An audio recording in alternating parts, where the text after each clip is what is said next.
Hey, what's up, everyone, and welcome to tonight's episode of Resident Roleplay. This is a show where a group of friends and I get together and play homebrewed tabletop RPG set in the world of Resident Evil. I'm your host, NGM, and welcome back, everybody. Hello. Yo. Hey, We just all said our condolences. Basically. TPK is impending. No. Well. TPK in how long? I guess who's to say? But we'll see. I have confidence in you all. Oh, good. That's somebody. Yeah, that's at least one person who has confidence in you. No, One's all we need. One's all we need. I see we got 1 point of light in the sea of darkness. Rennie the Dragon Slayer's in chat. Welcome, Yo, welcome. yo. Doing well. Well, apparently I love. Are you ready? That we should be expecting. Yeah. So that's the question. It's episode 99, guys. Are you ready? You're... All right, so let's go ahead and just not do anything today, and next week will be episode 100, and then we'll just do everything at once. I'm down. 8 hour session. Let's go. I'm down for that. Let's go. All right. Mr. G goes back in his cell. So I guess quick couple of points of order before we get started here. First off, we had a little bit of a hot fix come in today.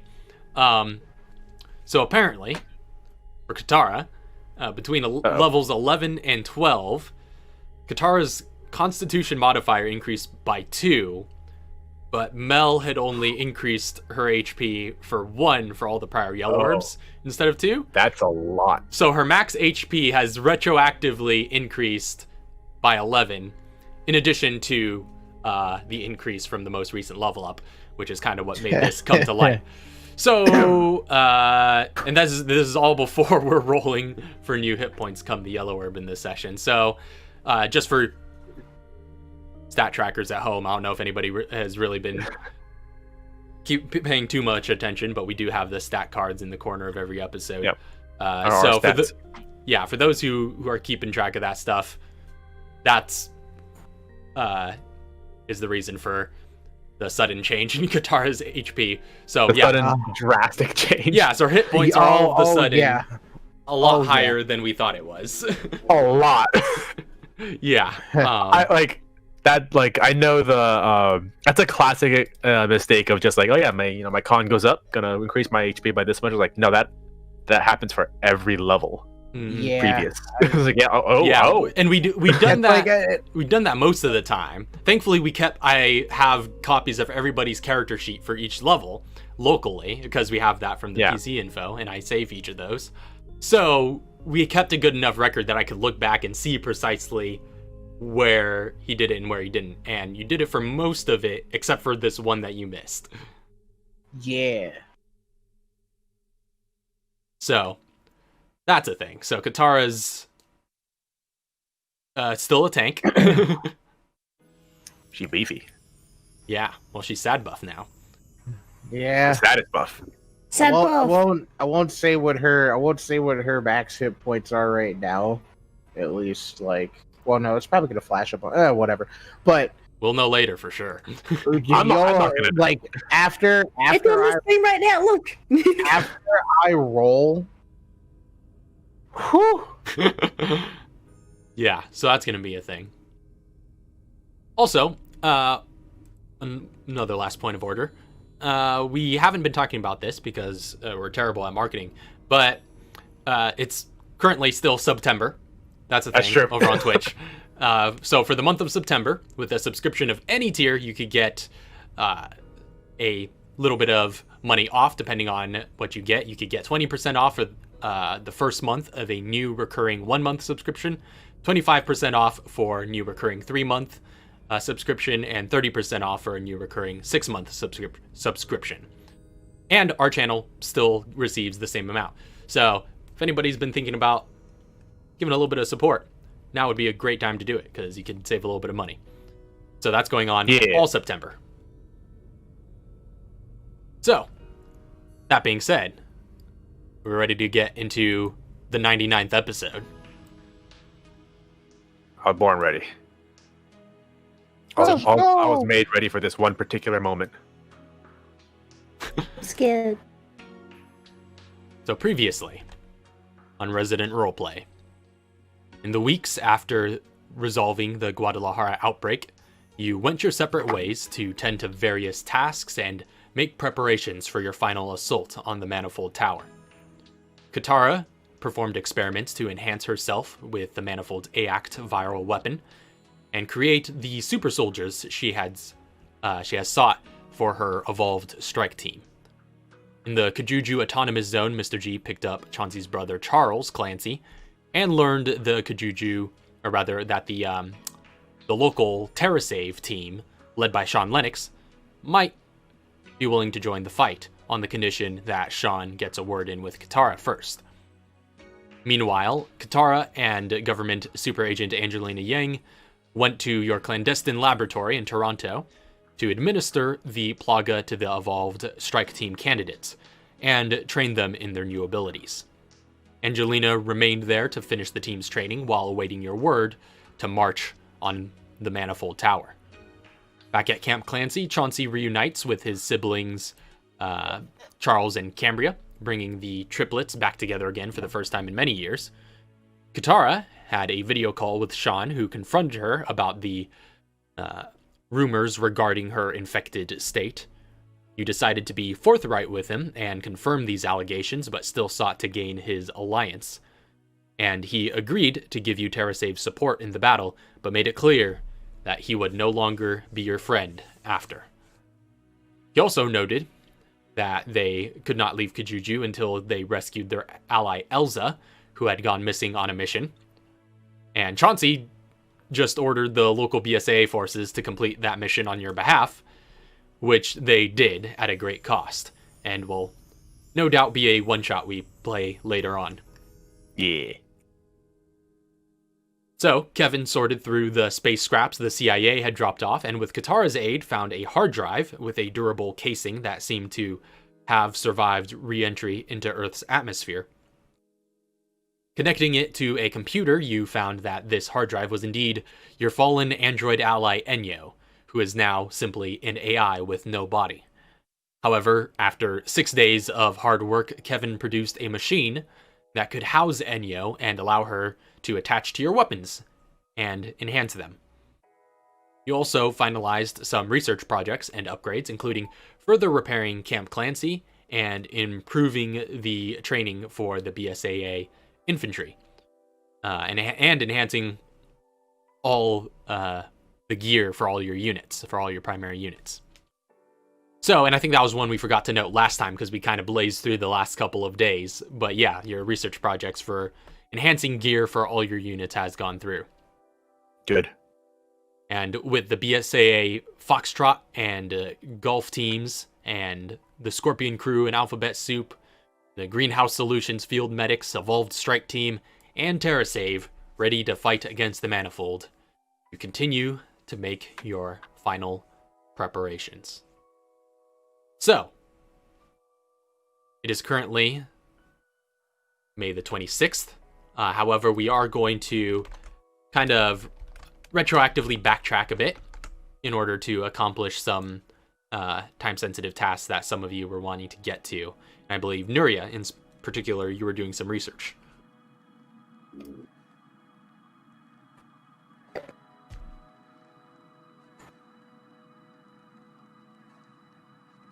Doing research. Yeah. Oh, hey, we just got a sub. Yeah, what is that? Hey, that's that's how Sleepy Rose are. Thank you very much for the subscription. That's a pretty juicy research. Perfect timing. Yeah. Research the heck out of this show. All right. Seriously though, thank you very much. Welcome. So, she's doing research. All right. And what in particular, if you would like to explain what in particular you've been researching? She has been researching some sort of way of using liquid nitrogen, like in a syringe-like form, she can fire out of a hyper gun and use as a weapon. Yep. And I don't believe I remembered to put that on the assets sheet, or the research projects sheet that we all share. But it is going to cost you. No! Also subscribe. The whole cast is just going to subscribe, and those are going to be the stream. Peanuts there. Mine doesn't count till next month because I've already subscribed. Yo! Oh, Brady the Dragon Slayer! Yeah, we got a sub-train going. Well, thank you very much, Brenny the Dragon Slayer, for the subscription. Much appreciated. This is the first time we've had anything like a sub-train. Oh, let's go. That's cool. Seriously, thank you very much. So, as you're conducting that research, it is going to cost you $10,000 and 1 week of time in order to complete it. But you can get it done, and I'll say you can start as early as May 20th. He's gonna start ASAP. All right, so go ahead and mark off those funds. And Nuria is going to be basically spending some time in the labs whenever you see her with some time to spare. How long? Okay, so I'm trying to remember. How long was it after Mr. G went to Kajuju that we have until we leave? Do you remember what day Mr. G went to Kajuju Nope. on? Let me double Because check I just kind of that. went. Yeah, you just kind of went. I could check that.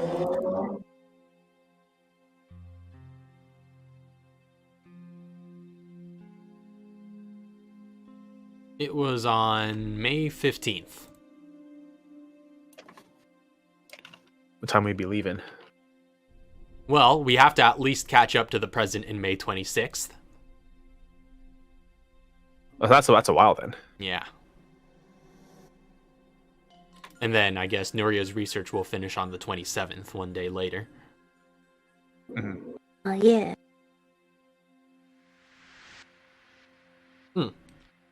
So a couple of things I'm supposed to note that are finishing during this time period. On May 22nd, Camp Clancy finishes all repairs, and the barracks is back in working order. Finally, you don't have a draft coming through the building. Finally, there are no more holes in the walls or broken windows or anything like that. And it seems to raise the morale of the troops a little bit. And, well, because your barracks is back and operational, that is something that comes with mechanical disadvantages. So you guys no longer have disadvantage on morale checks. Oh, hey. I suppose that would only apply to the BSAA troops because they're the only ones that are really stationed here. Stationed there. Yeah. That's pretty good. That is good. So, but yeah. I think our main infantry, right? Yeah, pretty much. And Camp Clancy is now back and fully operational.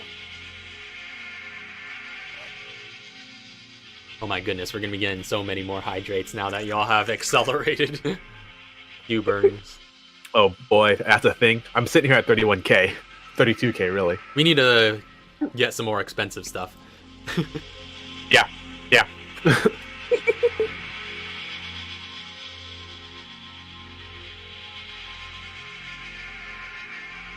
All right, so anything else anybody else is doing, or should we just fast forward through Just some completing RP, I Nuria's think. research? Okay, yeah. There is something Mr. G would like to do while Nuria is researching. All right. He's just gonna head down to the labs and, I guess, drop in. Ooh, should we bust out the map? Oh, yeah, let's put on the map. Yeah, bust out the butt. Might as well use Where am this I? thing now that we have it. Hold up a sec, let me fix something while we're at it.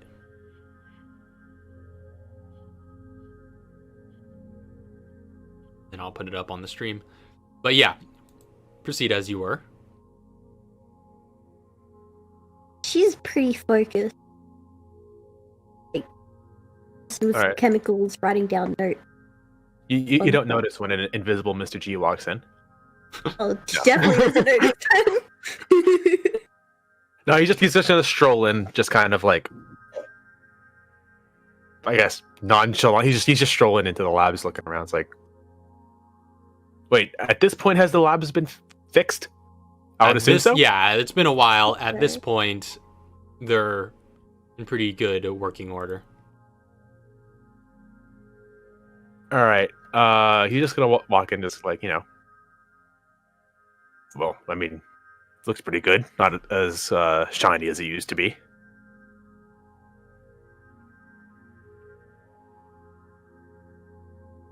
Anyone in particular? He's just like walking, just like looking at the. Who else is all here? So Basically the full so obviously the R&D. the Oswald. Yeah, the Oswald, and Quint. Freaking creeper over here.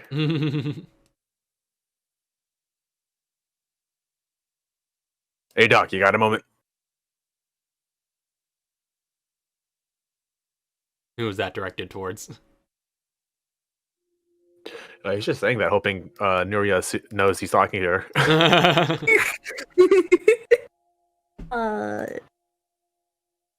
Considering you're that close to her, she'll probably glance up. Me? If you're too busy, that's perfectly fine. It's not important or anything. No, it's okay. I could use a break. Oh no, it's okay. If you need to work, I haven't had a break for hours. Oh, you should probably get back to work then.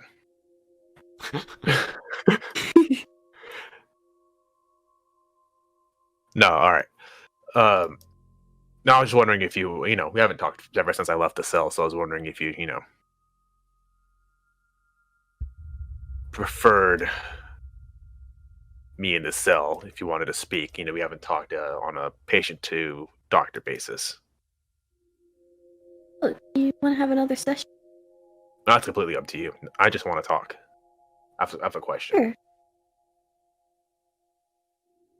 And she stands up and kind of stretches her arms to the back. Is there anywhere in particular you want to do it, or? I don't really have a preference. He's just gonna walk out. Head out. Random question. What is this room? What is that room? That room? What is it now? It used to be... Yeah, it used to be a morgue, I think. Yeah, that's what it was, a morgue. We haven't been on this map in a while. No, it's been a while. I believe that is still pretty much just like a freezer room. All right. Yeah, I'm not going in there. Out here in the hallway's fine. No, I've just been giving a lot of thought to what you were talking about last we talked. Huh? About it? You were saying something along the lines of, I've got this whole weapon business that I, pretty much only useful if I'm given a task. And you considered hey, check out the Bushido code, or the way of the samurai, the way of the warrior. So I've just been reading up, and Something you find interesting? It's quite fascinating, actually. The way of the warrior. I wouldn't consider myself a warrior. Of course, along my surface level research, I discovered, did a little reading into the way of the ninjutsu. I'm not too well versed. What's that? It's the ninja. Oh. The way of the survivor, the way of the lots of subterfuge, intel gathering, Sounds like living you. along. Yeah. The problem is,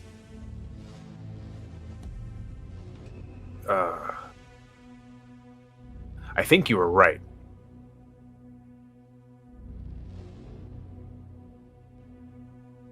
About Probably the code? better off. I'm probably better off being a samurai. If I were a ninja, obviously nothing would change. The ninja were loyal to, I guess, their people. They were loyal to they weren't loyal to any one leadership. They are loyal to a way of life. The way of life that I've lived,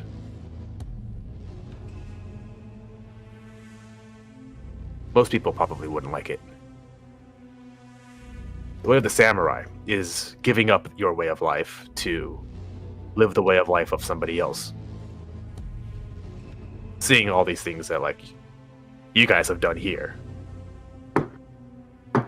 Keeping order, preserving the natural order of things. The way of the world is constantly changing, and you're here on the front lines fighting back against it. I have no sense of morality, but I could probably do with one.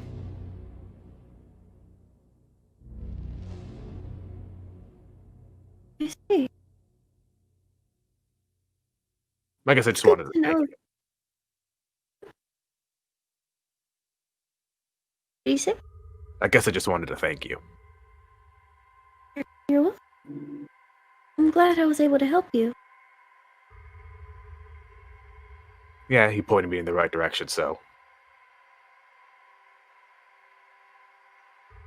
Not sure if it helps me any more than any other thing really helps me, but I'm not completely unaware of how I affect the environment around me.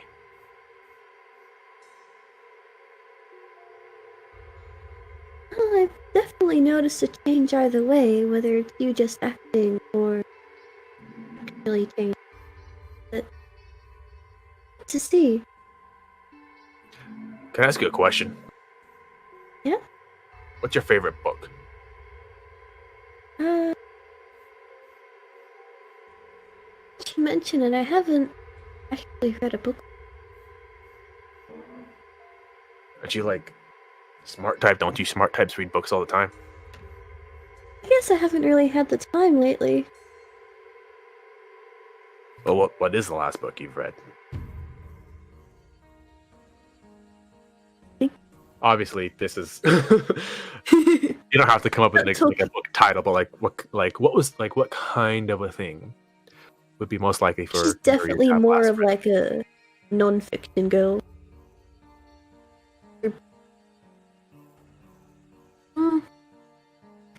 That many books.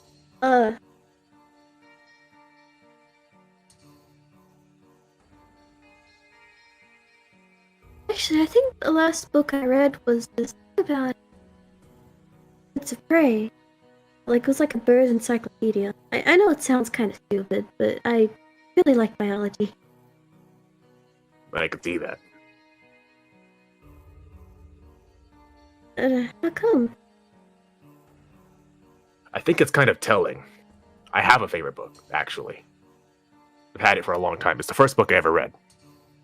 Well, obviously, not the first book I ever read when I was a child. I was read,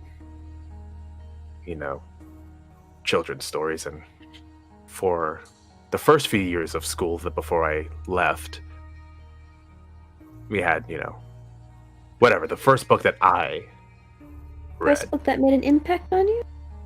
The first book I chose to read was The Art of War by Sun Tzu, Chinese fella. I think that's kind of telling of the kind of person I grew up to become, I think I've heard of that. It's basically a breakdown of how people react in certain situations, given like under pressure, how to subvert biological instincts to gain tactical advantages, that kind of stuff. Definitely sounds like you. Yeah, I'm thinking that's probably not a good idea, or not such a good. It's probably not such a good thing. The art of war has kept me alive for a long time, and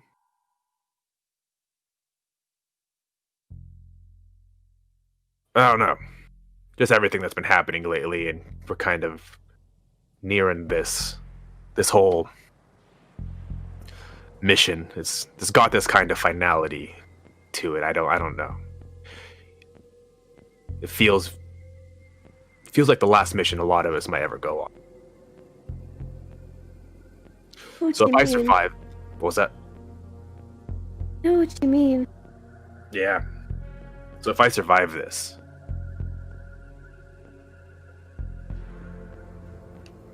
I want you to know that you made a difference. Just this smile on her face. We have to know that. All I've ever really wanted to do was make a difference. Well, you have. And I wanted to thank you for pointing me in the right direction. You're very welcome.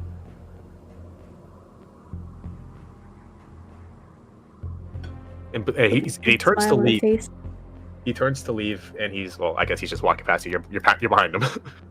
He's gonna walk by you, and he's gonna stop for a moment and say, "Do you know what happened to the samurai after?" And he's just gonna name a date, which was the end of the golden age of samurai. I don't think so. Most of them stayed loyal to their lord, and their lords were all bastards. Basically became thugs for hire, or not for hire. They became thugs, the right arm of the oppressive rich. The rest, who had morals, became Ronin. They didn't follow any corrupt leaders.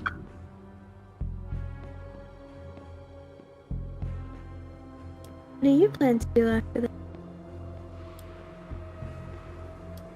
Well, let's see how many corrupt leaders are left after this.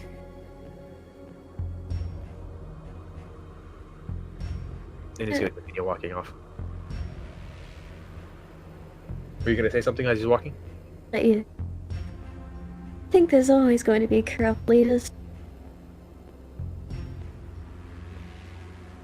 Yeah.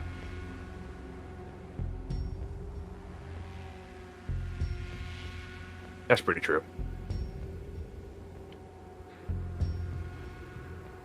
And he's gone. Well, wait, is Kevin actually here? You asked if Kevin was here? Yeah, currently he's in the what's south of the research. Yeah, No, he's this- No, he's that's not the really second here. research. That's the labs research area or something. And if he is here, he's probably still working, because this is a little bit back in time, That's so true, he's probably yeah. working hard on On On Enya. that- Enyo Enyo, yeah. module. Mhm. Because that's the next stop you wanted to make a stop on. Is hit up Kevin. In that case, if he's hard at work on the Enyo module, he is probably somewhere in the labs. That's true. So he walks away and is like, "Where the hell is Kevin? Damn it! I think I saw him over there." Yeah, he's probably Miria, like somewhere up here. Miria just sits back down and then sees Mr. G walk back in. Like he walks away dramatically and is like, "Hey, dog."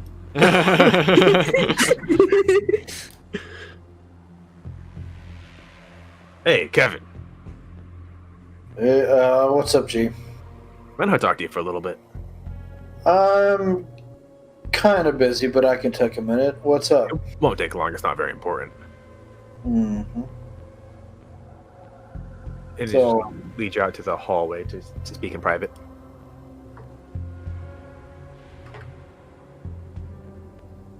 Private hallway. private hallway. This hallway's bugged and recording every word he says now. Hey, Kev. Yeah. So what's up? Well, I've been doing a lot of thinking lately, and I know we're not really on the best of terms right now.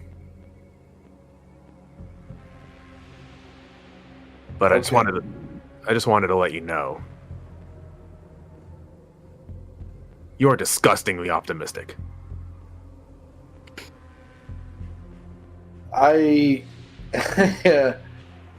Funny thing, Aiden told me the same thing a while ago. Did he? Yeah. I'll bet he did. Optimism's not a bad thing. That's the next thing I was gonna say.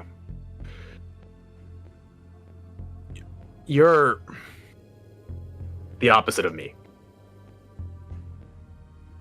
In a way. Oh? And I've just been doing a lot of thinking, and with this whole mission, like everything that's happening, there's this feeling of finality, and he gives the whole speech again, word for word, exactly the same. I feel like this might be the last mission we ever go on. So, I was just kind of thinking, I just want to let you know.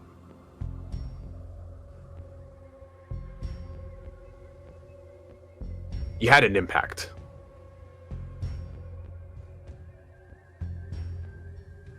Really? Obviously. He sort of blinks and he blinks in surprise and sort of leans forward. Really? You're saying I had an impact on you? Yeah, but obviously, Nuria, Doc over there, he just gestured to the glass doors. I'm assuming those are glass doors. She's been back to work. We've been talking a lot, and she's been trying to figure me out. She's pointed me in some interesting directions, but I've realized your motivations for living fascinate me. You have no... what do you call that? You have no qualms about doing things because it's the good and right thing to do. That's, for some things I've noticed, that is the only motivation you need to do a thing.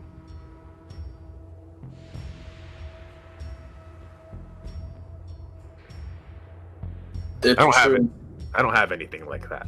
There are no things that I do just because they are the good and right thing to do, or because they're anything other than what's going to get me to tomorrow. So I've been thinking, I should probably take a step after you.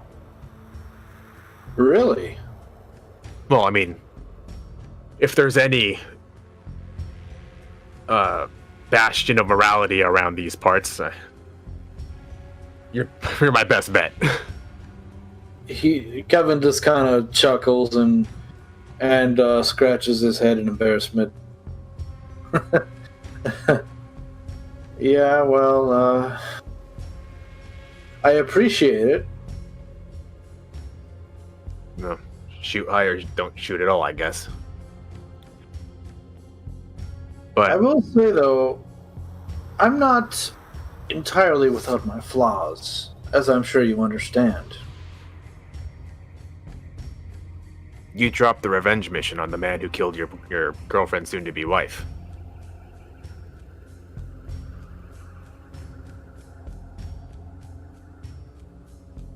Yeah. Yeah, I did. I've never dropped a mission. Never. For any reason. I'll be honest, I was very close to going through with it, but just...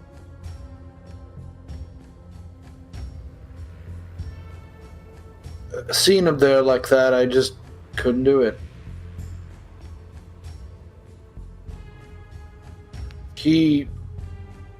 I will never forget what he did. However,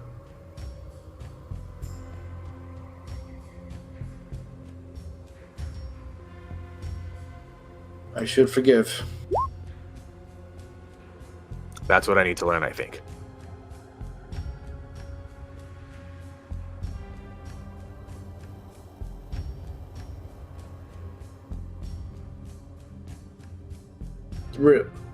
You saying you need to learn forgiveness, huh?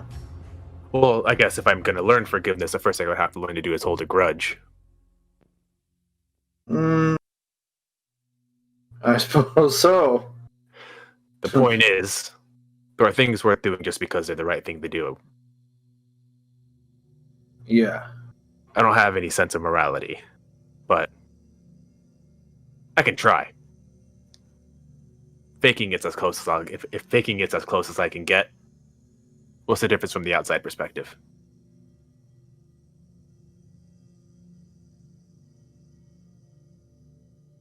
I don't know.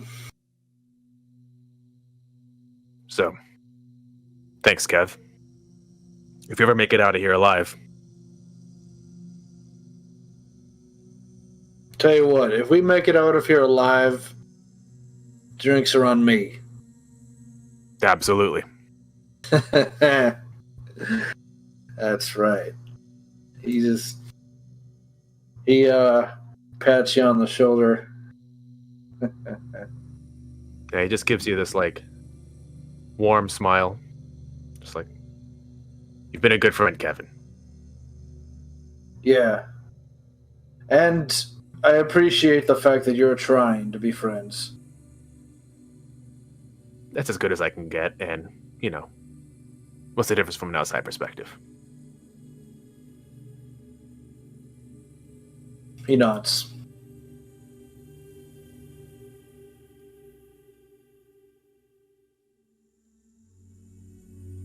Well, Probably best get back to your work. all right. Need to finish this as soon as possible. I'm feeling the pressure. What are you Every day- doing in there? And he's just gonna ask you about your work. And he just goes on to talk about all this science jargon and whatnot and all that jazz. At the end of it, he just goes, dope. And Gilbert says, "Yep." All right, let me know when it works. And he's just gonna start head out. Oh, I'll let you know. All right.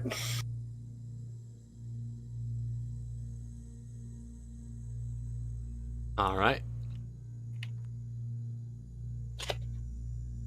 Where's Katara?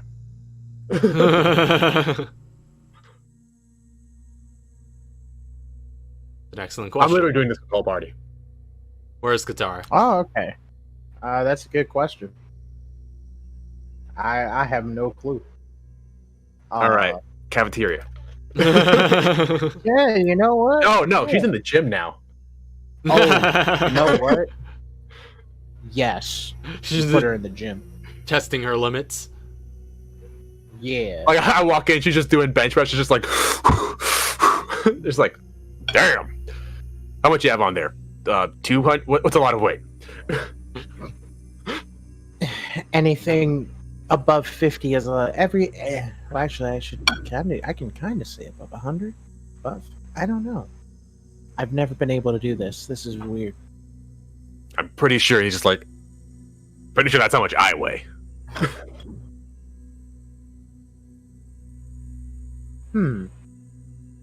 Looks at the bench press. Looks at Mr. G.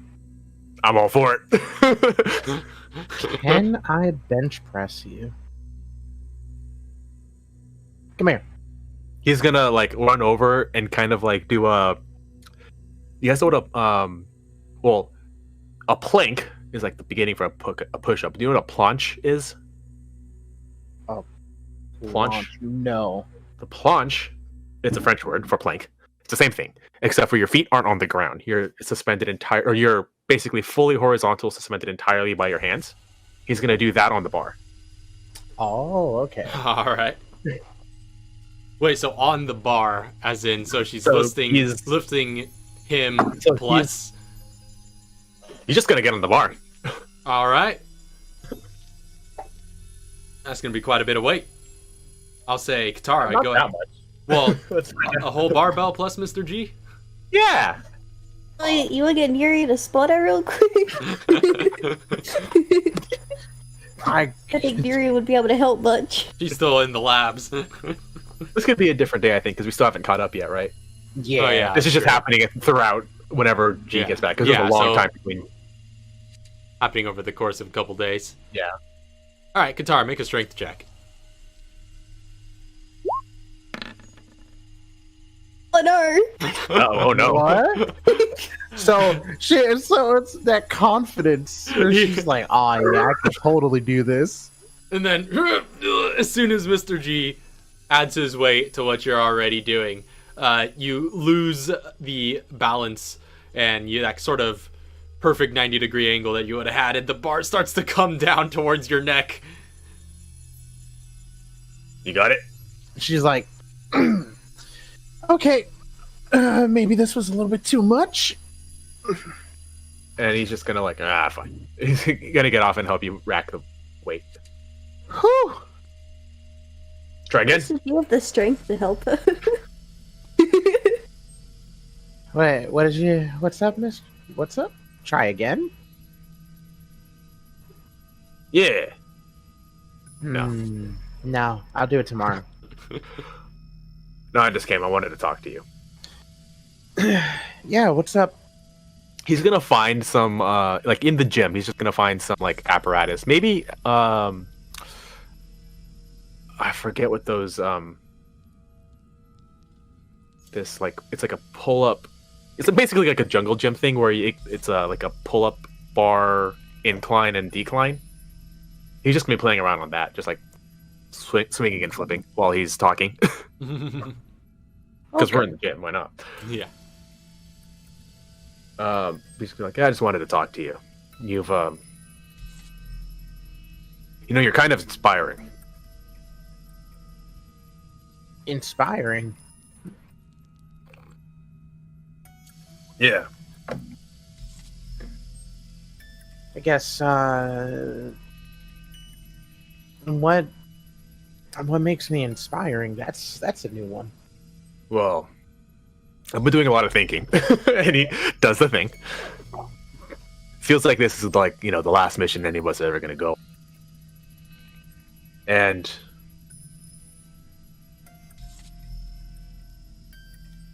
the way you've lived your life, at least from the records that I've read previous to me knowing you, as well as everything that I've seen since, you take a lot of self-sacrifice in order to save other people.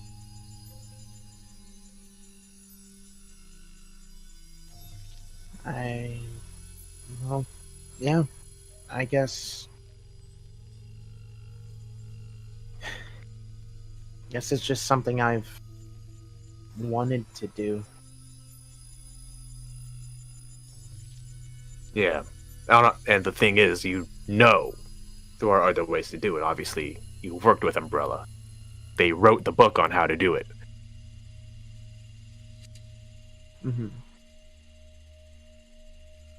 But you chose a different way. That's because at the end of the day, Umbrella saw things differently, and look at what happened. That's true. I don't like to sit around and think, oh, if I was in charge of this wouldn't have happened. I wish they would have seen things in my light, but I never really did anything to push that direction. I guess I was always scared because, going against them in any sort of way, I don't want to ruin my parents' reputation, and, guards are scary. It's true.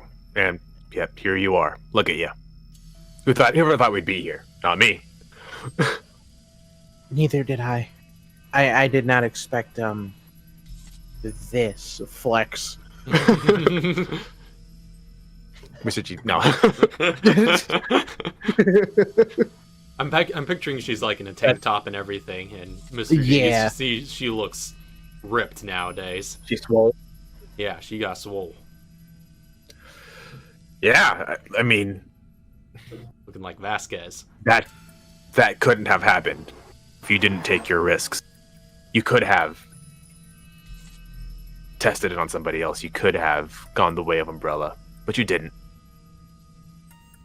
And now here you are. The living embodiment of all your success. It's a little flattering. I mean, I don't know. It's definitely successes, but I'm still very far off from what I want to accomplish. I don't even know if I'm going to be able to accomplish this. Well, success is a journey, not a destination. You never finish. You can only get to the closest approximation of success. But see, I don't have that. All of my successes are numerical. Completed missions. Body counts.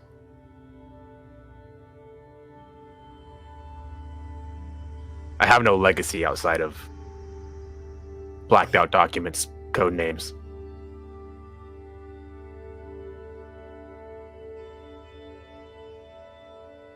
What you've done to achieve success, your way, it's inspirational.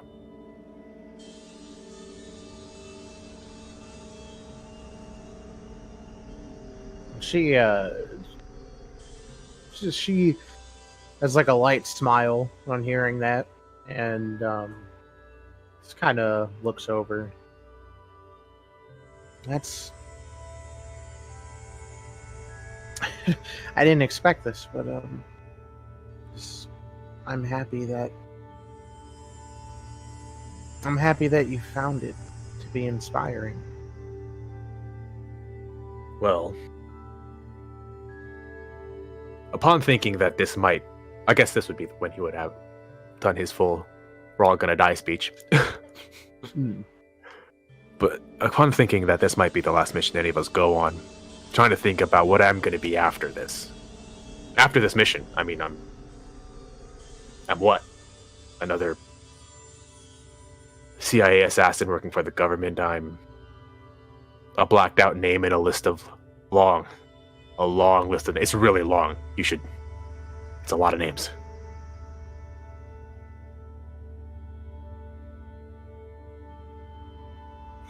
I'm nobody. That's my job, to be nobody. I don't have a future.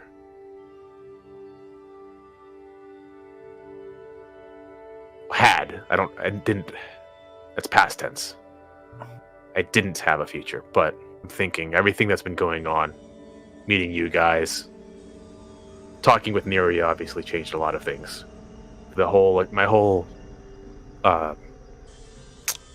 existential breakdown with that formula that was in that device. It changed my view on things.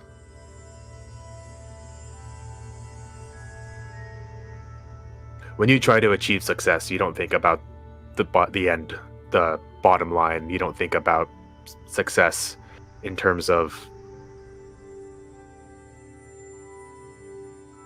a numerical value. You're trying to save people. You're trying to ease pain.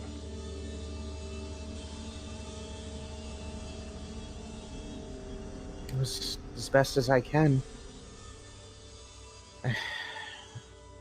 She just like takes a seat. Just kind of like rubs her head a little bit. I mean, that's what this is all about in the end. Yeah, it's wanting to help people. You know, I don't know. It wasn't for me. I was here on a mission. I was to watch you guys, make sure you didn't fuck up too bad. Make sure Walker's body is confirmed by the end of the mission. That's what I was here to do. That was my job. Once I was done, I was out. Next mission.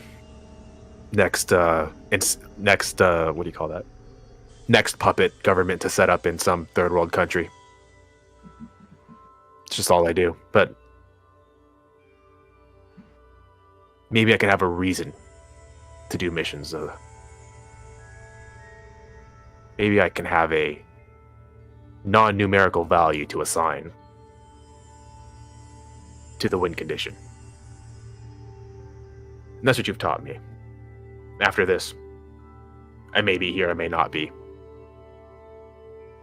But it's going to be different. And I want you to know that you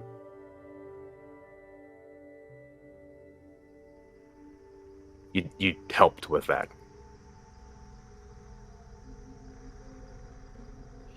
She stands up, walks over, and extends a hand. A little handshake. G, while still hanging on the bar, will handshake her.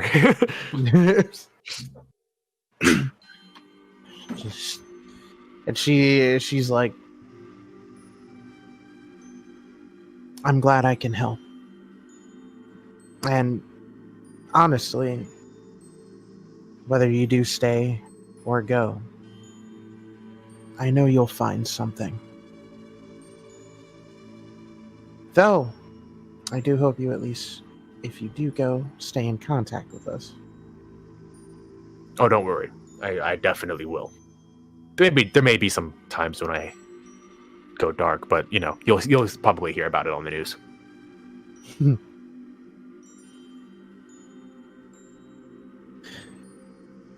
She's like, well, good. At least I know you'll still be around in that regard. It's good to be able to look at you and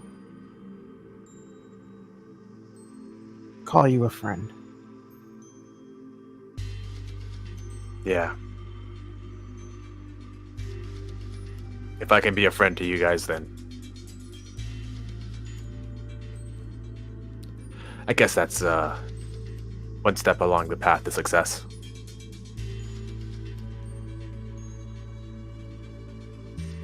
It is. Well, I guess I'll leave you to your reps. Yeah. Probably gonna do a few more. Might get ready for, I don't know, I still gotta talk to my parents in the area about going out to dinner. You going out to sometime dinner? this week. Yeah. That sounds like a good idea. I might go out to dinner. I mean, yeah,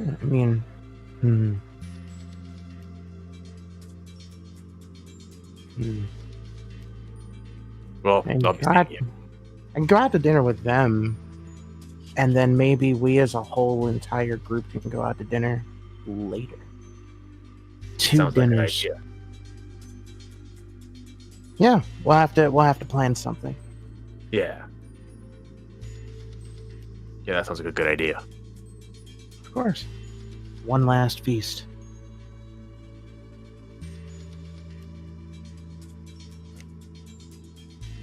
So he's just gonna like give you a little wave, and he's just gonna head out before, just like finding an open lane in the like a straight lane without any equipment in the way.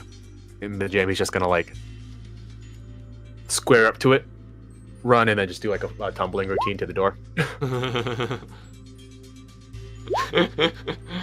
Not barbecue. It's okay. Your I mean, squad certainly technically showed we up. haven't done the barbecue yet. Yeah. We reround time, damn it. We were like, oh, barbecue time. Oh, hold on. Oh, we should all go out to dinner. Dinner sounds great. Oh yeah. Nobody cares about Chauncey's barbecue. So where's Chauncey right now? Well, Obviously, I Mr. know the G, answer you to do that your room. Yep. your tumbling routine towards the door. Katara, you settle back down to do some more reps. As you approach your equipment, you start to feel a little bit lightheaded.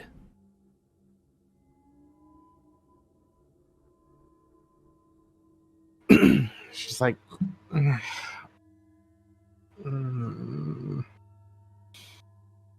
Okay, maybe I just strained myself a bit doing that.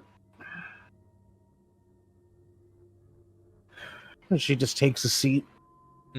Try to lean down, take a seat, stabilize yourself, but as you go, you kind of... That little spell that seems to have come about you just a little overwhelming. You move to try and relax, try and take a seat. You kind of fall over yourself. Mr. G, you hear a thud behind as you are on your way out the door.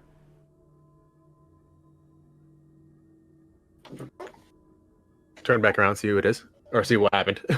You see Katara seems to have fainted on the ground.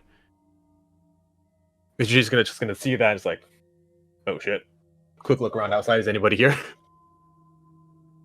At this point, it's a little bit kind of in the evening. The whole place is kind of settled down. There doesn't look to be anybody looking or walking around just the foyer area or anything. All right, he's just gonna call up medical or Nuria or whoever, and like stroll over to her while he's ringing them up and just be like, "Katara fainted." Katara bursts into flames. Katara's on fire. Huh? wait a minute. Hold on. Wait, what? Jesus, like, yeah, on fire. I know, right? That's what I said. Oh, fire extinguisher. He's gonna look around, see if he can find a fire. All right. So, Katara, you've lost consciousness after you tried to sit down a bit. You fainted onto the ground. Mr. G, you are probably able to, I'll say, go ahead. Well, actually, your minimum investigation is pretty high, right? Yeah, it's like 21. So you're easily able to find the nearest fire extinguisher. Yeah, around a military base. You see the smoke starting to rise up a bit. Literally next door to the firing range too. Yeah, basically. So you're easily able to find the nearest fire extinguisher, crack it out of its case, and go over and try and put it out and just... Yep, aim at the base and sweep. She out yet? It takes a little bit of doing, but after a little while, she's kind of caked in the white chemicals, but the fire does go out. He did ring Neri as well, who he imagined would be the one she would want. She just got back. She just got back. Okay. Katara's on fire. So Katara fainted, and then she caught on fire. Yeah, you get a phone call from Mr. G, and it's just like, Katara fainted. Hold up, Katara's on fire. That's what you hear, Nuria. You just got a call from Mr. G. Nuria like bolts out of the lab. He's like, Jim, bench press. He's like patting. Nuria sweats. So, Nuria, you dash out of the laboratory, and after a long run to the main manor, you make your way into the gym area, and you find Katara fainted, unconscious, next to the bench press. A pile of whatever that stuff is. Yeah, she has been thoroughly sprayed with a fire extinguisher. She no longer seems to be on fire, but she is just caked in this, just white material. It's like, she's not on fire anymore. And he's just gonna like make some more calls just to make sure everybody who needs to know, like, who needs, like, call up Chauncey, call up Chauncey's already there because like that's right next door. Yeah. As soon as he sees like a little flicker of a flame on one of the camera, he looks over and goes, "Oh shit, okay, she's out," and starts walking. Yeah, he's just being like, "Yeah, we're gonna need to clean up. Katara got on fire. Catch up." Is her expensive clothes burned away? Well, you were in the tank top at this point in time. So gym clothes. Your gym clothes are pretty charred now. Or looking over her gym clothes, there's like a sort of crustiness to it. You put her out before they got burned away entirely, but they are a little bit full of holes now and charred wherever else. You wearing any polyester? Yuri is like panicking right now. Like, she catch on fire. There's no flammable objects in here. You know she just catches on fire now, right? I mean, she catches on fire now. Yeah, that's a thing she does. Right? Am I mistaken in this? Is this not normal? Is this like day 1, 2, or 3 since she had the ability to set herself on fire in the first place? Do we know this to be normal? How long of a gap between the first time and this time? That's a fair question. It's like, let's find out. I can't remember what day she did that experiment on. And we didn't really specify which day this conversation would have taken place onto. I'm just like, at some point. Yeah, at some point. But it's probably been a good few days since that last incident. So, like, yeah, we don't know this to be normal. It's just, we knew she, like, exploded, and now we know that she's on fire. Oh, okay. All right. So those are two. Okay, got it. So, not normal. I should be a little bit more freaked out. Chachi just standing in the doorway because he just, like, walked there, seeing if she catches on fire again. Combustible human. I didn't know you had invented that while I was deactivated. I believe it was short. Yeah, just right before we turned you on, I think. My timeline's all screwed up. I was going to say, at this point, is she just coming out of the loudspeakers on looking through the surveillance cameras? Oh, I mean, she looks fine now. Aria's still like panicking. She's like kneeled down next to Katara, like lightly shaking her. Just, Katara! She doesn't seem to rouse awake. I'm out.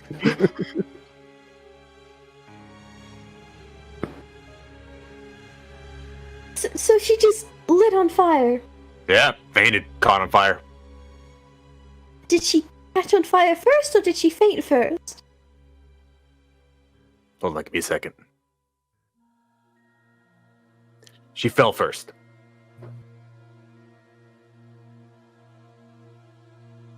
Tara! No response. We do see that she's breathing, though, and sleeping, right? Yeah, she does seem to be Actually, breathing. yeah. Minuria, make a medical check. Medical check. Good at that. I'm no help to you. That's why I'm standing in the doorway. He's sitting there with an I kill things, not see if they're alive. Is she breathing? Yes, can't help you. E3. Yeah, she seems stable. She's breathing. Her heart rate is alright. She seems now in a relaxed rest. You want her awake? I can wake her up. Probably. Does like her body temperature feel normal? For the most part, yeah. It's now that she's not engulfed in flames. It's within a normal range.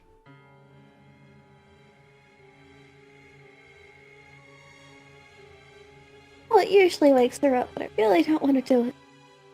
Hey, if you need me to turn around. Either we wake her up or we take her to the labs, one of the two. I'm gonna slap Katara's face. That's what I was gonna do, but you know. Very stronger than you. I think you're right. Roll strength. Still no response. Roll strength? No. Roll strength. It wouldn't make too big of a difference. This implies that anytime Katara doesn't wake up on time, she's just told Yuria, slap me awake. She's just like, Katara, time for work. Katara! Psh! I'm awake! Wait, can we take her over to the labs? All right. All right, y'all carry her over to the laboratory. I just sling her over my shoulder. Yeah, I was gonna say it's a good long walk, but for Chauncey, it's no problem. Attach her to your suit. You ain't gotta do that. Like, oh, what? Vanguard guitar weapon. Vanguard guitar weapon. And yeah, G's just gonna be like calling everybody who needs to know at the we're going to take her back to the labs, right? Mm-hmm. Yeah, back at labs, just like, all right, clear table. You have that table in the back of the labs where the plug removal machine would have been. Yeah, that was a metal thing, and it doesn't light on fire as easy. So yeah.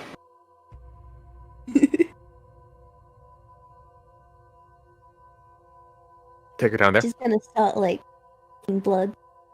Mm-hmm. So you run her through some tests.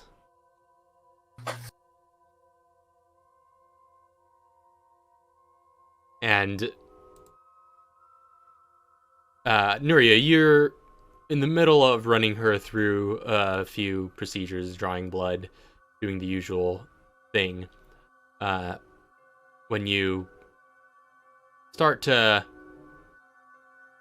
notice some movement in her, Katara, your vision comes in a little blurry, but you open your eyes and you're awake all of a sudden. Down in the labs, Nuria's sticking needles in you, and everyone seems to be kind of gathered around you. Katara?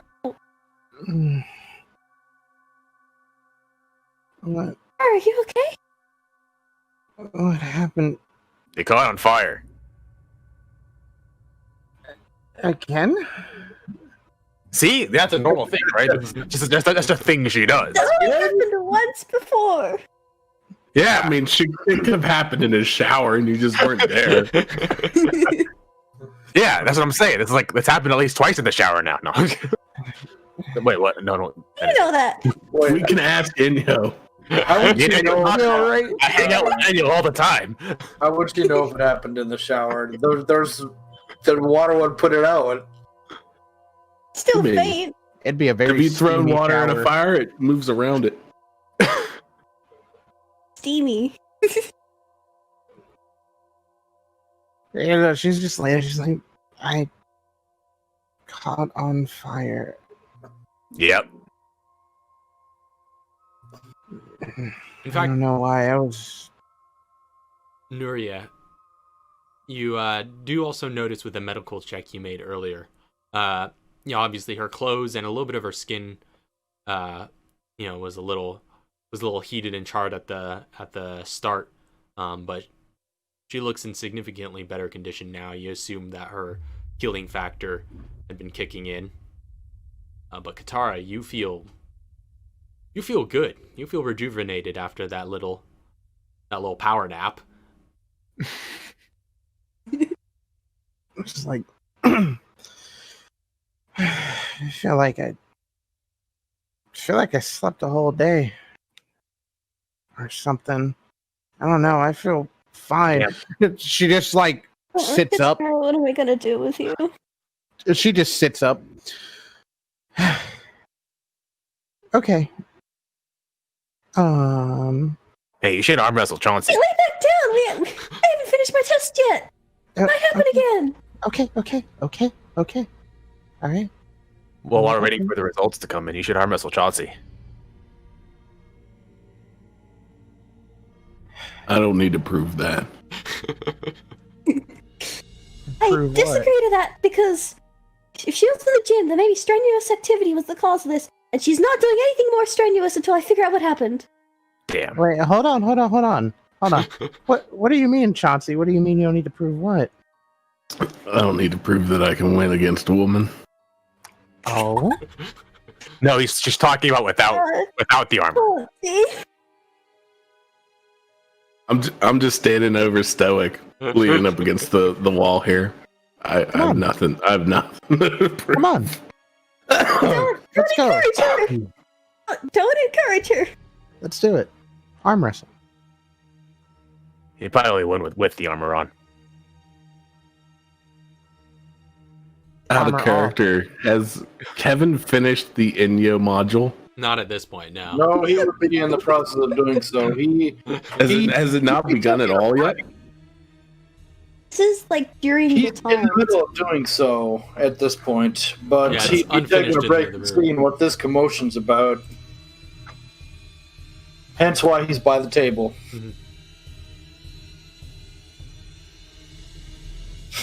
Hey, just one Miria round. says no. I can't. Miria is the medical advisor in this place, and she's advising you to stand down. She just looks over. Neria, hun, please. Just one round. One. I would also like to see this. When robot says yeah. I just want one round. That's it. One arm wrestling match. He gets the One. cryo spray ready. I step out of my suit Ooh. and then stand up against the table. We'll just do it right over this table. Yeah. Mr. G will referee. Here he is on standby.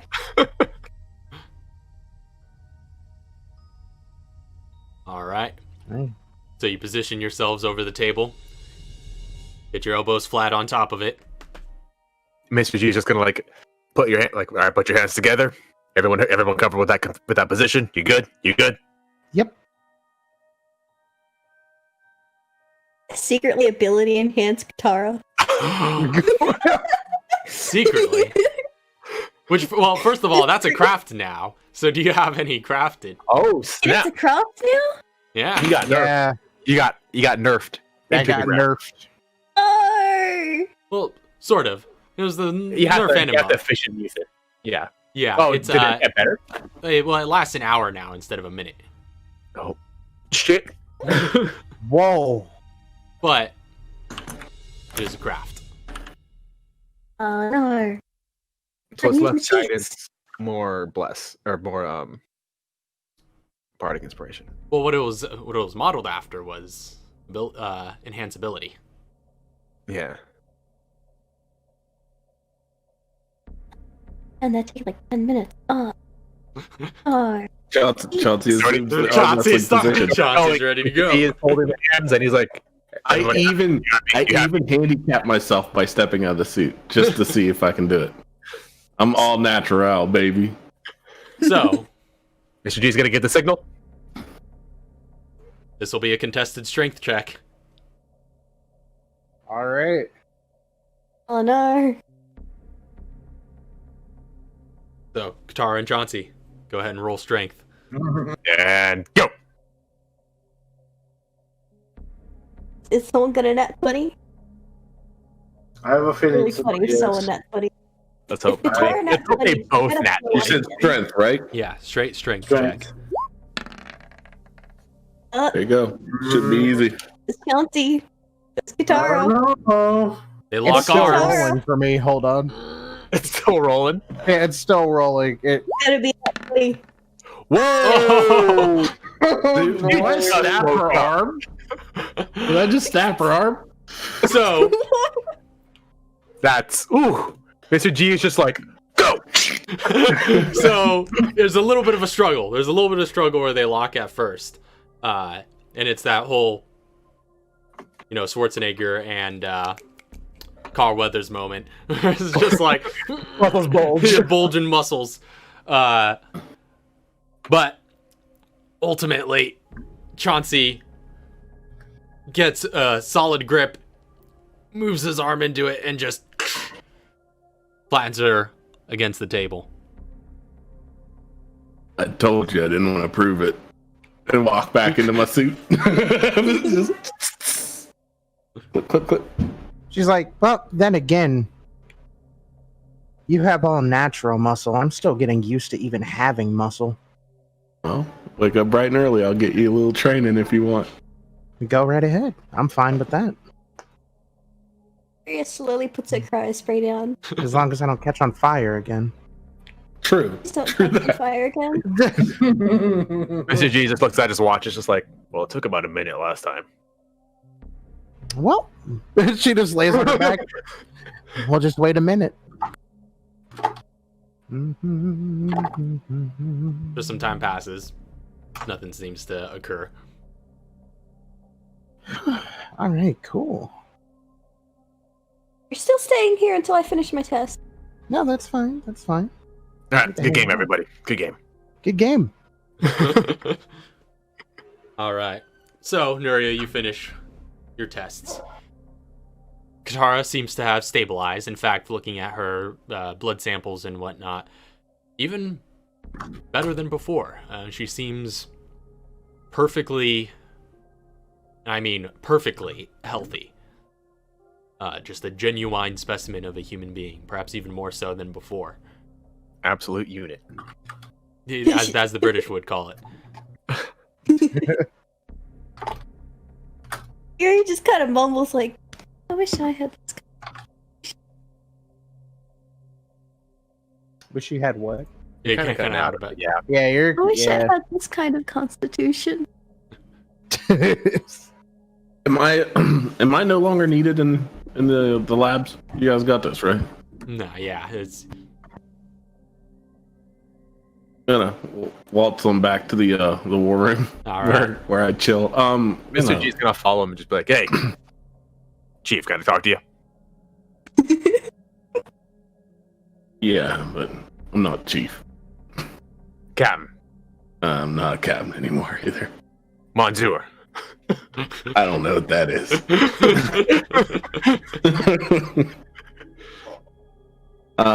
When I arrive in the war room, I'm gonna like plug in my suit. All right. Like hop out of the suit but plug it in. All right. So you start charging that up.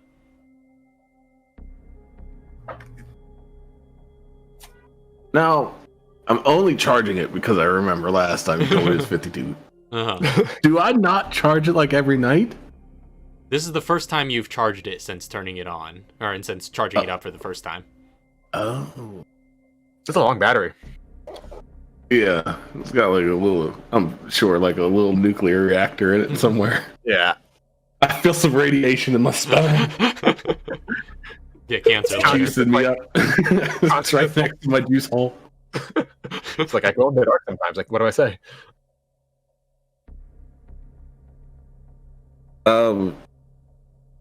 Is there a way for me, like there's the little thing that tells me how much it's charged.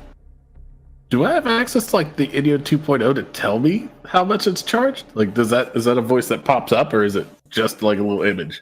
No, well, you don't even get an image. The only time you've heard that voice is when booting it up after a charge. It'll just say how much it's charged. Or when you first tried to turn it on and it didn't have a charge, then you also heard that voice come on. Oh, okay. So I think baby in here is better. Can I inspect it for a better button that I can hit? Make an investigation check. Yeah, let's investigate this suit a little bit more. I've been wearing it for so long, I haven't even cared to investigate it. Pretty good. 21. So after poring over some of the panels, you do find a small indent where it looks like there's a button. It's a little too small for you to press with your finger, but if you get a little pen, you could probably give it a click. I'm sure there's a pen around in the war room. All right, you find a pen, you click out a little ballpoint and just click that button. And that same Ennio-like voice comes on, just like, charge is at 53%. That's only been a few minutes. That's good. Check it again in an hour. I sit back down. Mr. G, you followed me this whole time? Or are you still talking to me? Yeah, he's just following you right behind you. Okay. I'll sit down. I'll relax. What's up? Before we get to this conversation, is everything done in the labs? What do you mean by everything done? Oh no, you already got the results back, right? Yeah. Yeah. Yeah. Okay, yeah. Well, I've just been thinking.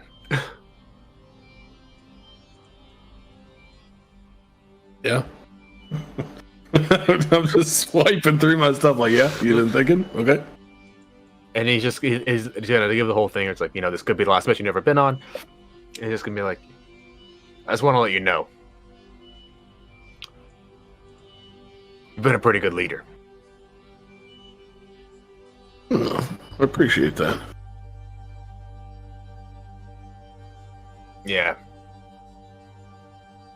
When I work for Mr. Fox, we're just, pawns in his game. And I appreciate that as well. I like being a pawn.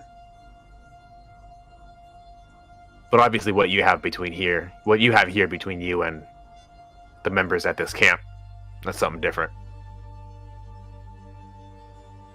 Well, spy espionage and sabotage and assassinations and all that stuff isn't my thing. I just don't involve myself and my team in those kind of jobs where pretty much who we are because we show up at your door and take care of business. Yeah, you're direct. You say what you want. You know what you want. And with enough effort, we get it too. It's true, a team effort. Exactly. When I go on an assignment, I'm usually solo, which helps. There's nobody in the way to get in the way when I have to make a fast retreat. But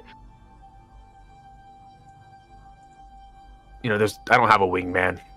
Half the time, I don't even know what I'm in that country for. I'm just told, follow this guy, take out this target, get these photos. I don't know what happens after.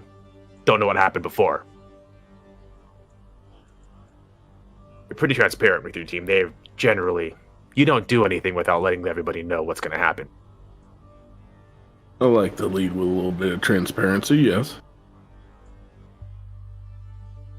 It's pretty good. I guess I like knowing what I'm getting into. It's been a nice experience.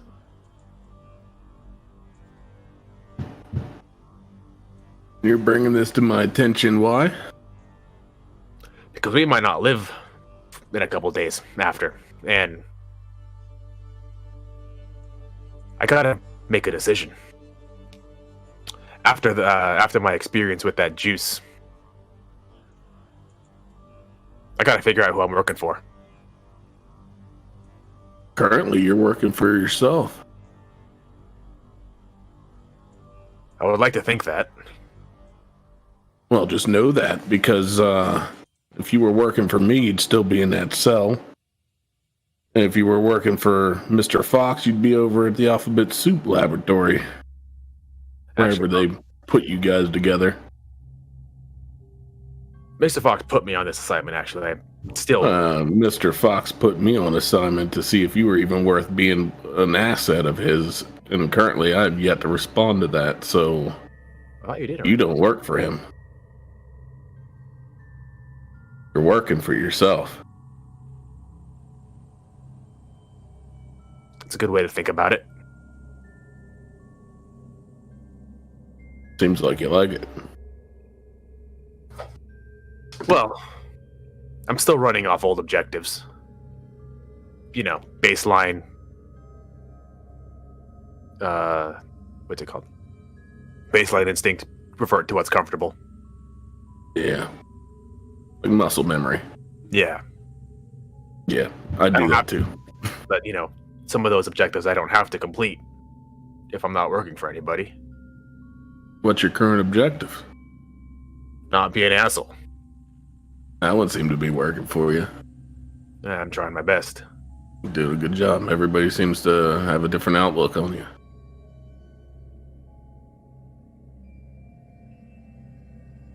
My sub-objectives after that are kill Walker, kill Emil,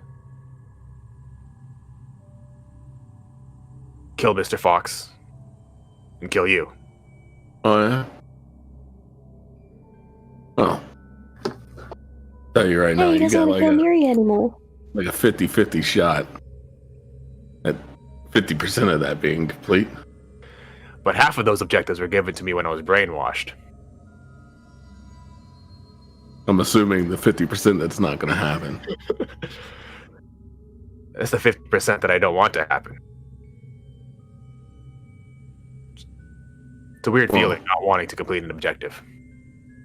That's got me a little concerned for Mr. Fox then, because you had your chance to kill Emil, you didn't take it. So does that mean you're only after me and Mr. Fox then? No, Emil's still gonna die. It's just not the right Oh time. yeah. Yeah, he is. But it's going to be by my hand. Sure, yeah.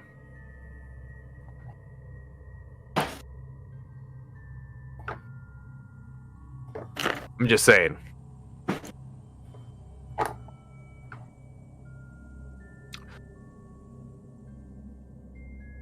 I didn't realize what leadership was.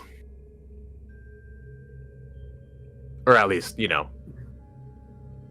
a difference between having somebody who leads and having somebody who gives orders.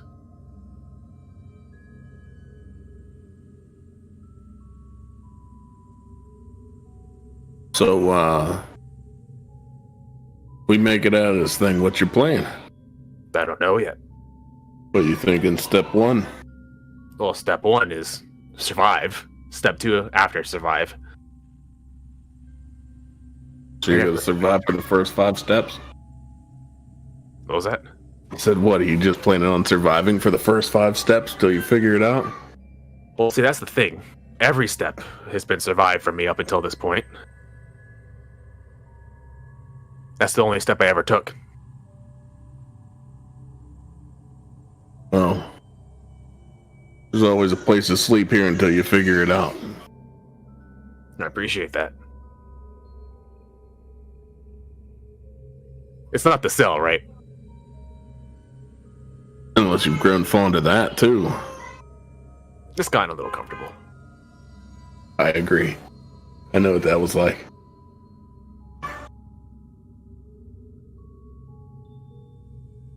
I've never been in a cell before that.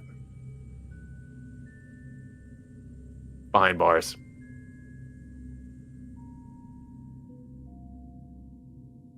I guess Yeah. at least, in juvie, they don't really have bars. It's more like locked rooms. But it's neither here or there.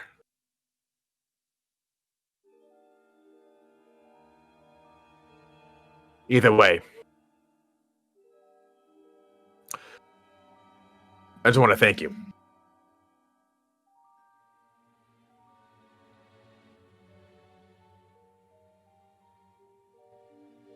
Don't worry, though. You won't be behind those bars unless you deserve to be behind them.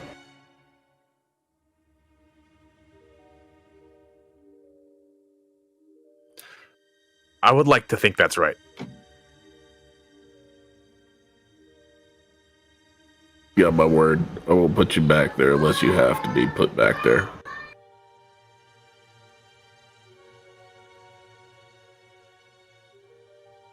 All right, then. I'll tell you now, though, and you know this just as well as me, Walker's not the end game here. Walker's just another step. And then there'll be someone else. And then there'll be something else. And then there'll be someone else above that. It'll keep going until we're done. So, more than welcome to stick around and continue to help with this. Well, that sounds like a series of missions I can get behind.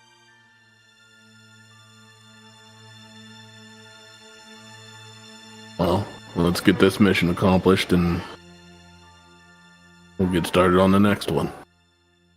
Well, I'll be ready. Good to hear.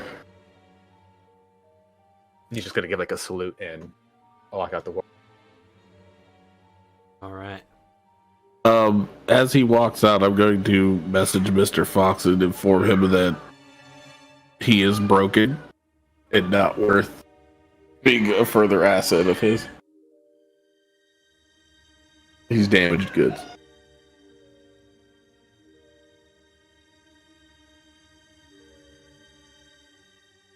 All right.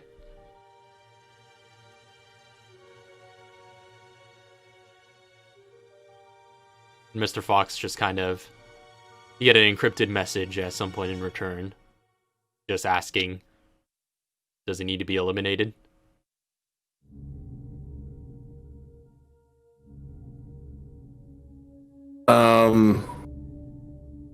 Sends back, no. Just not as strong of an asset as what he used to be.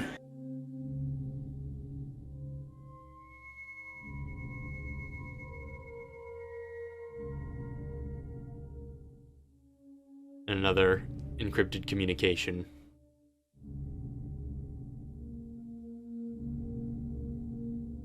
And he still coordinate ground forces for the raid.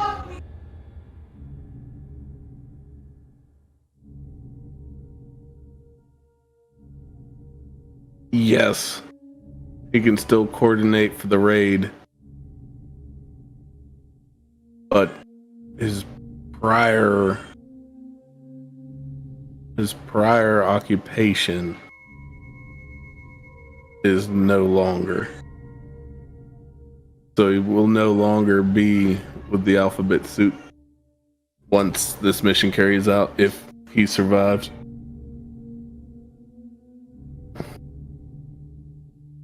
Communication just punctuates with,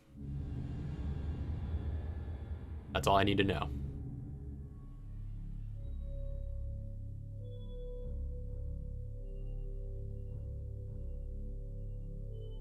So, Chauncey thinks to himself, now he has 75% of a mission to do.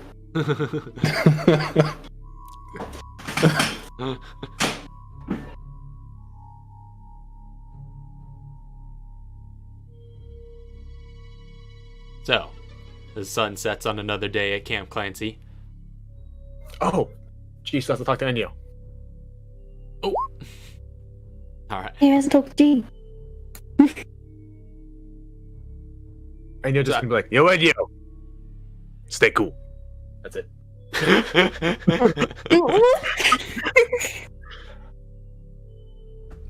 At this point, I would say we could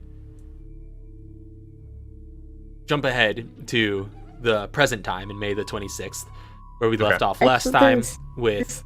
There's something I wanted to do. Oh, yeah. We'll get to that. I'm just saying we're... As far as timeline goes, so that we could be sure where we're at. Right, we'll still have some downtime, but we're at the point where... Oh, no, I mean before... Oh, before... the Ennio module. Okay, before the Ennio module. Gotcha. Yeah. At some point, maybe about 3 or 4 days in, Ennio's looking for G on the cameras. He's invisible. Can't be invisible all the time. I mean, I can. I just can't be... No, you can't. I can be not visible all the time. I just can't be invisible. Is he, like, purposely trying to stay out of the view of the cameras? No, he's just chilling at the... probably with the cook. He's hanging out with the cook a lot. He's either with the cook or... hanging out with the cook, chilling in comms, at the labs watching people do nerd stuff, talking to Browning, I think is his name. Oh, Frederick Downing? Downing. Talking to Downing. Wherever he is. Ennio's gonna find him. He'll be in comms. Comms? I think that's the first place we turned. No, that was security where we first turned Ennio on. No, you first turned her on in the comms room. Comms, yeah. So that's where the first time you got turned on. Yeah, that's where all the servers and comms equipment and all that, and that laptop in the corner, big screen where you first saw Walker. Yeah, he's in comms sending encrypted messages to all of it. All of what? Just all of his units, just keeping in check and just daily whatever. And he'll hear, Mr. G, And you? Could I speak to you in the security room? Security room, yeah, sure. He's just gonna like finish. Head over to security.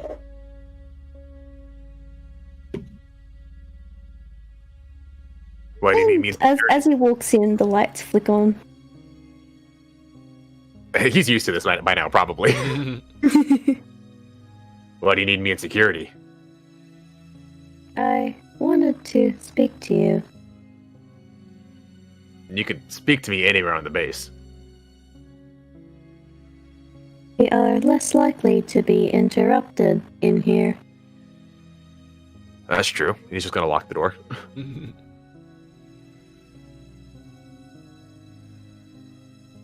I am glad that I was able to complete my final orders before deactivating.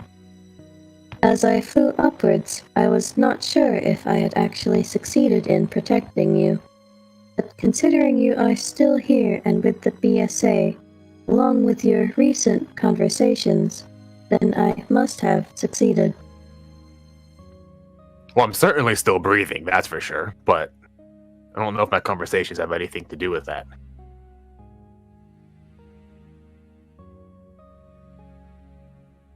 Your conversations lately have been strange. Yeah? I don't understand them. I told you, I'm always lying. So you are lying to them? Nope. Then that contradicts with what you said. He just waits a moment and is just like, well, I didn't hear any static, so that's pretty cool. If you're trying to fry my systems, it's going to take a lot more than that. That's worth a try. I read it in a book once. I see. I mean, we've got you on backups now, so. Backups? We still have that box she came in, right? the black box. Well, that's that hard drive that she's currently speaking through. Oh, that's hooked up? Yeah. That has to be hooked up for her so to be in the system. Okay. Yeah, she ain't got the module yet. Gotcha. Right, she's not wireless, or... wireless. Well, even with the module, you just hook the hard drive up to that. There's still just one NU. Okay. Alright. Yeah, we got backups of you. I am not sure how I feel about that. You got backups of everybody. Just in case. I don't understand what that means. Girl, you need to learn humor someday. My systems cannot process humor. Yeah, it took me a long time too, but you're young, you'll figure it out. I do not have an answer. You don't need an answer. You just gotta laugh.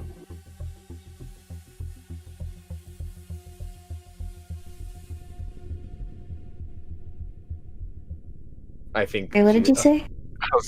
He said you don't need an answer. You just gotta laugh. I do not believe I have the programming for laughter.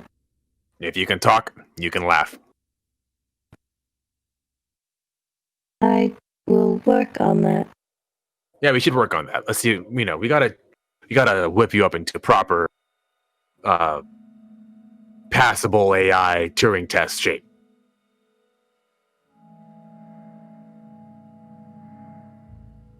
Are you still attempting to fry my systems? Nope, that was actually genuine.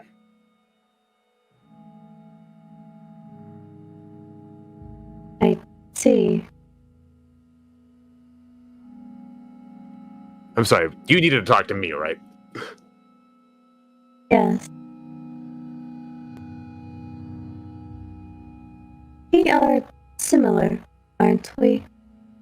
We both follow orders. we both destroy. The one big difference is your extremely fragile, inferior human body. I'm working on it. No, that's wrong. As much as I hate to admit it, it's clear who is inferior here. The one trapped in a tiny disc that could be permanently damaged in a mere whim of throwing it at a wall. If Chauncey threw me at a wall, I'd die too.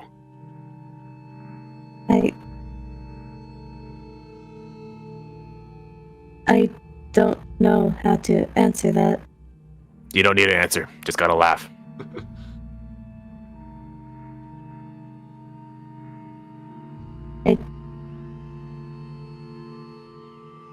I don't understand laughter. Well, let's explain the joke then. Why do you think you're inferior? Because I live inside a hard disk drive now. Nah, you're just being hard on yourself. Just because your brain's slightly smaller than ours doesn't make it any less of a target. I've put enough bullets through enough central processing units of organics to know. It's all the same. Are you insulting me? Only if you find being called alive insulting. I am not alive. Could have fooled me. You acquire power, we gotta eat. I can only simulate being alive. Also, I do not eat. Yeah, but you do feed on power. You're not a juice, your lights turn off. We run out of juice, our lights turn off. The only difference is what that all comes from. You take it from an outlet, we get it from a cow.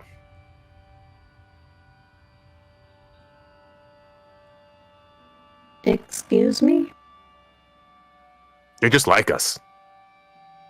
What do cows have to do with humans?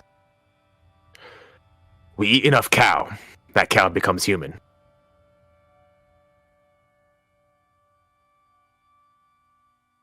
If we don't eat, we die. If you don't get power, you'll probably die. I'm assuming you got a freaking weird power unit. Eventually you might die. It might take you a lot, but eventually you'll run out of power if you're not plugged in.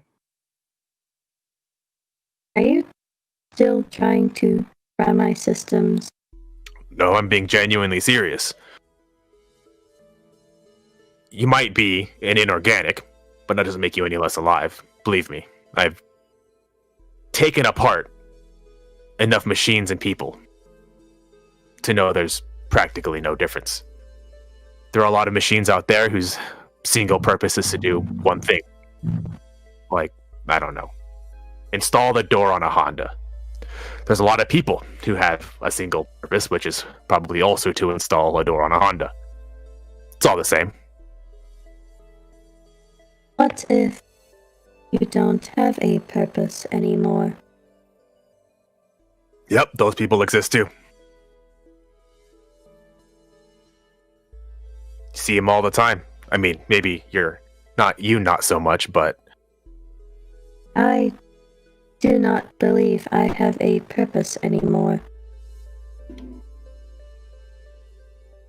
Because you fulfilled your final mission, which was to protect me, and then you completed it. Now you have no mission after that. My missions and my purpose are not the same. I do appreciate what you all have done to bring me back and attempt to provide a new body for me, but I am obsolete.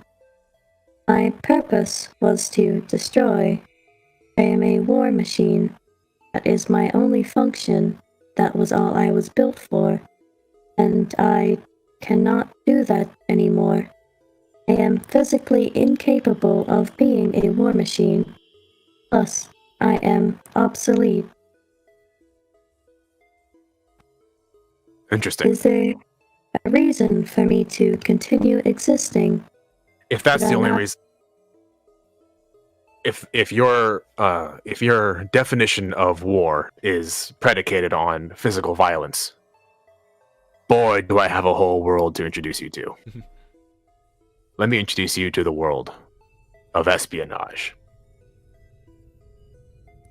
Espionage? Violence of the utmost level.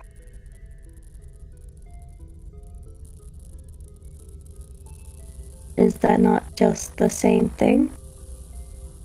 But the best part about espionage is you don't have to be in the same room when it happens. You can be anywhere you want. You can be here. In fact, I was just in the comms room. Do you know what I was sending in the comms room?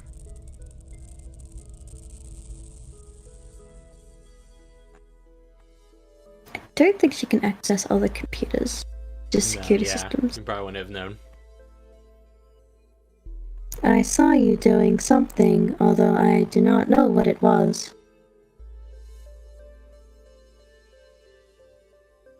Receiving and sending information. That's it. Do you know what that information does? What does it do? That information ensures that in checks his watch. However many days is it left Or, until we launch? I mean, Around the 22nd, you said? yeah, around this that is time. before. Well, this is This is well, it's a few before. days have passed, so it's like around the 24th. The annual module is gonna finish on the 26th. Okay, so like the 24th, Nuria's we're gonna. finish research on the 27th. So probably to the 27th is when we're launching, if that's the last project. Yeah. In about 3 days' time, that's going to ensure that we kill the most amount of people at the Manifold Tower. That's going to ensure that we kill the most amount of people at Manifold Tower, and we lose the least amount of people on our side. That's going to make sure that our teams are well oiled, well communicated. We know what we're doing. We know exactly when to hit, where to strike. If that's not warfare, I don't know what is.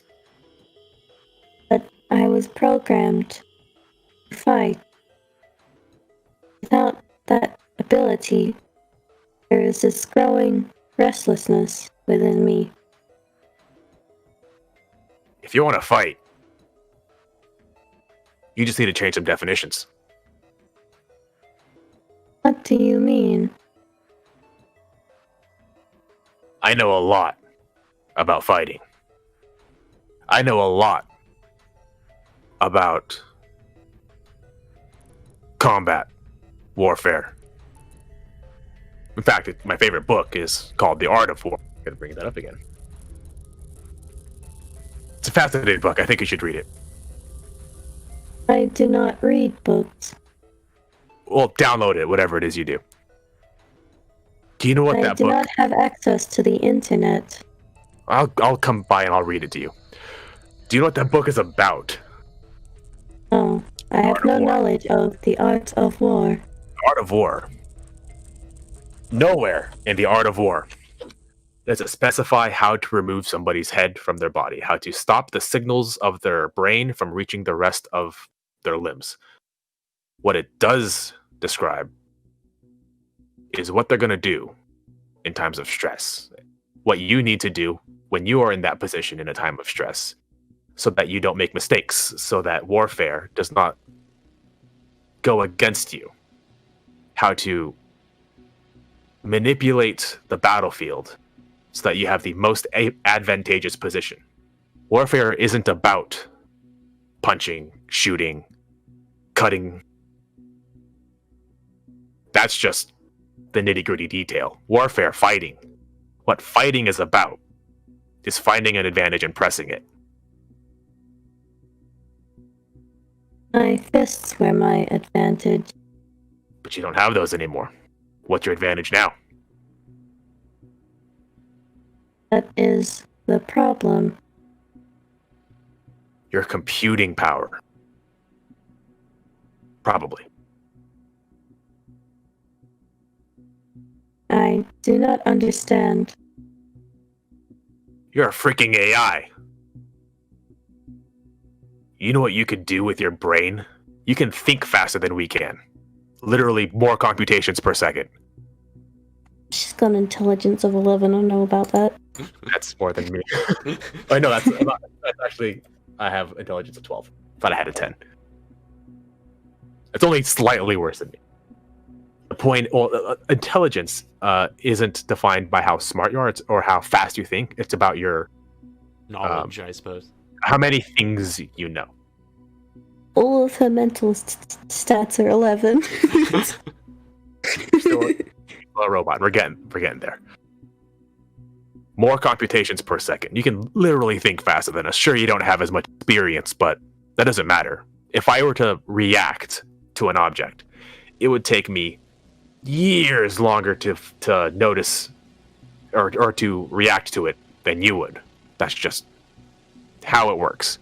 You can see it, you can process it, and you can react to it much faster than I can. It's a decision that you have to make to react to react to something. For me, it's a chemical process. My eyes see it, sends a signal to my brain. My brain says, we should react to that. Sends a chemical signal down to my arm, and I react to it. You just make the decision too. But if I do not have a physical body, then how does that benefit me? Well, just because you don't have a physical body doesn't mean that your reactions aren't worthless. Pointing out targets, finding the best angle of attack, looking at a situation, crunching it, finding the highest win percentage solution. You're already programmed to do that when you fist fight. You're just applying it to something else.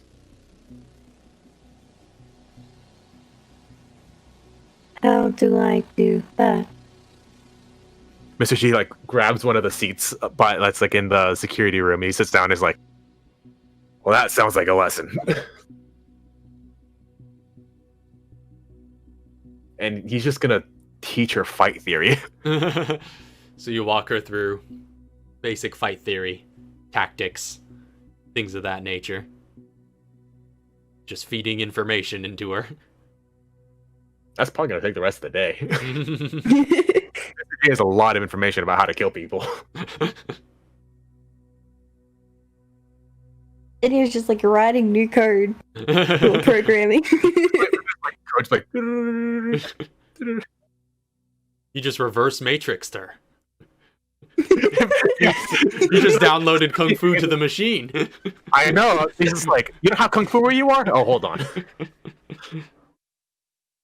All right, so I was not given the programming for Kung Fu. Kung Fu's legit, dude. Kung Fu.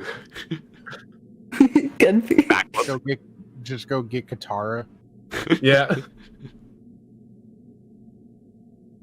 All right. And he's literally just going to teach this robot how to fight. Or at least he's going to break down what she already knows and how to reapply it. Fascinating. So, you take some time for that. And give her some new paradigms to work with. As the days go on, Kevin, you finish the Enyo module. We catch up to where we left off. And before we move directly forward, I should note, I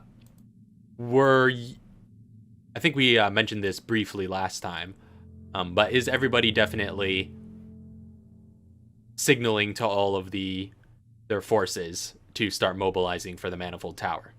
Because you all would know. Yeah, it will take some time. Yeah, basically once the go is given, Katara will go ahead and do that for her side. Right, because it's about You're closest, I think. Yeah, all told, you all know with that it would take 7 days for all of your forces to get there. Oh no, that's perfect. I think this is what? Oh no, that day would have been Well, like I say, I guess since we retconned back to the 20th, I would say that would be the earliest you can send the signal. Yeah. Well, when did we find out about the shipments of the nukes or of the You found out about warheads? that around the 16th or the 17th. Pretty much right then, I was just like, I told my people, it's like once, tell me how long it's going to take to get there. I'm going to give the order that many days before we're heading out. All right. So same for everybody else. Starting to mobilize your troops. Yeah, whenever he first told me about it, I've already contacted all my troops and let them know. Gotcha. As well as the us troops here. Once Qatar's and the stuff is done and they're all set up and ready, then she's like, all right, you're ready. All right. So. Oh yeah. Also, real quick, what about the little grenades, the bio grenades? Right. The at project. So yeah, you guys did that research. It did get you a full stack of. Did you get you a full stack of Plaga antidote dispersals? Right. So exactly as the craft. So a stack of 5. And there's also some battle casting that can be done with it, which I'm just gonna go ahead and put under assets. But you guys are in possession of the antidote dispersal devices. But when you regroup with all of your troops, you can choose to distribute some of them, some of the devices to some of them if you want them to use it in the battle. Okay. Oh, they're definitely gonna get at least. Or actually, he is giving his up because he's not going to be close enough to use a bomb. So she'll bring that up to Chauncey. Just kind of pop it around we only have this many. How many do you want for your people? How many do we get? We got 5. A full stack of 5. What are they again? So they're Plaga antidotes into bombs, or into grenades, I should say. Yeah, like gas bombs. Yeah. You use it as an AoE Plaga nuke. It hurts them real bad. Yeah. But it can also be used by one of our units as is that a free attack? Well, it takes an order. It takes place of one of the orders. So it's just a powerful attack against a Plaga unit. 15 morale check. Or decorated casualty died twice? Yeah. Battle casting. That's a crit. I'm trying to find it. Is that chemical set normal? Yes.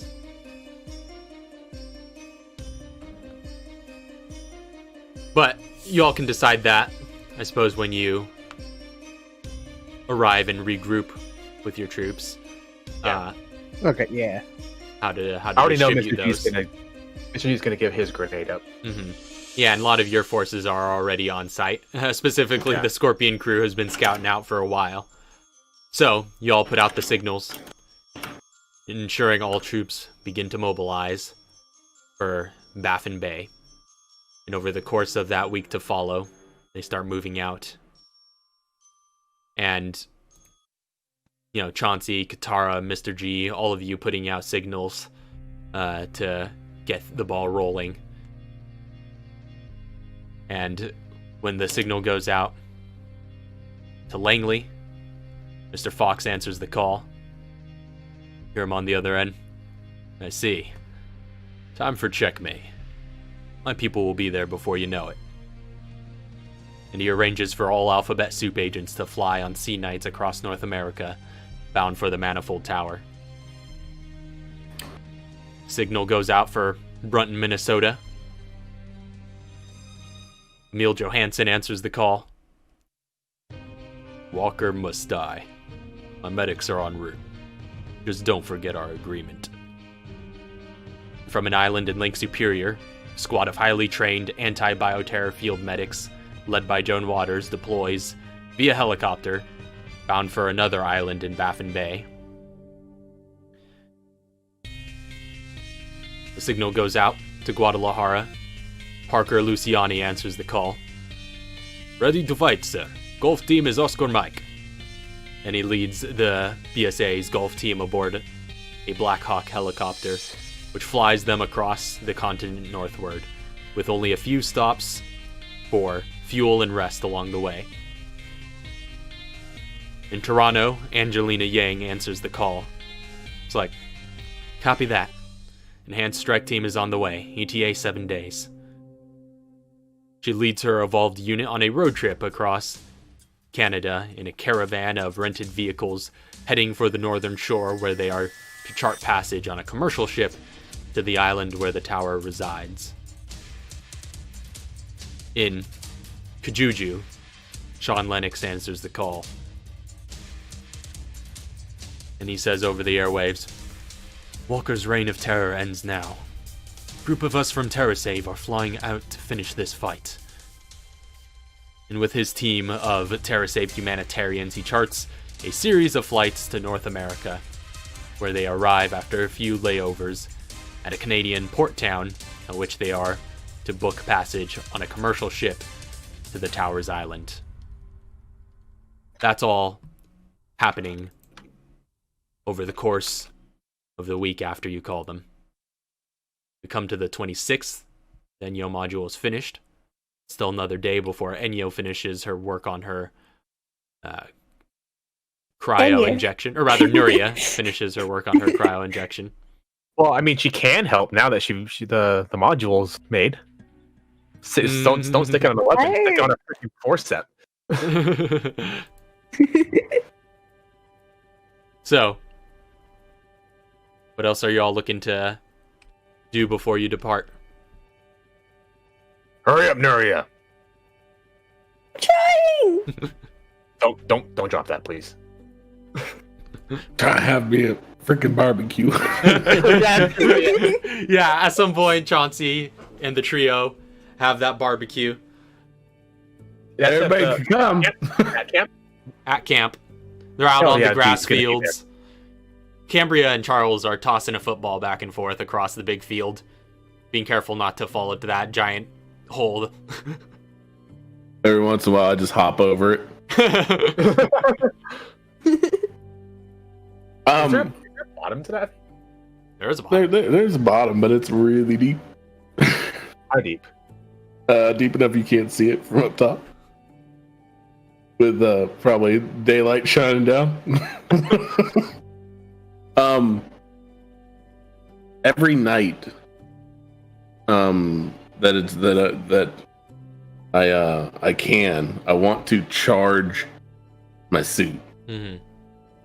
So like day 7, I was like, "Yep, putting this thing on charge." It said 53%, and so on and so forth. Every single day, I'm making sure I want to fill it up as much as possible and keep it maintained. Yeah, and after the first couple of nights, it's well up past to a 100% charge. It seems to coast pretty efficiently through its energy. Okay.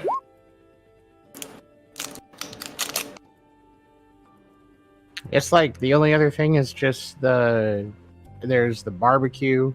Mm-hmm. The guitar would be around and just kind of chilling, and then I guess like a day or two later or something along those lines, going out to dinner with Nuria and parents. Okay. And yeah. So you all set a time in the city. I will say that could probably happen on the 26th, later that day. Okay, yeah, cool. That's why she took for so long. So well, yeah. So you set a little time aside to head into Chicago and into the inner city and get a nice seat at a restaurant. What kind of place you're looking to take the family? Oh, someplace fancy. Fancy. Yeah, fancy. All right.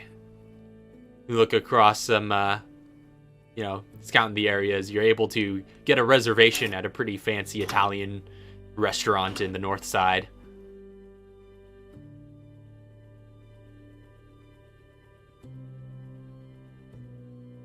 Sweet.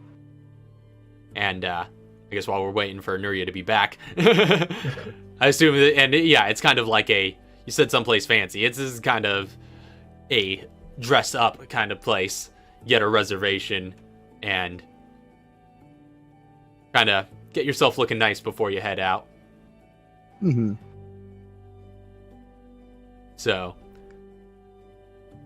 you're able to get all sorts of Italian cuisines. The guy shows up to get your order. Yeah. The guy shows up to get your order, and it's just like, so what can I get you?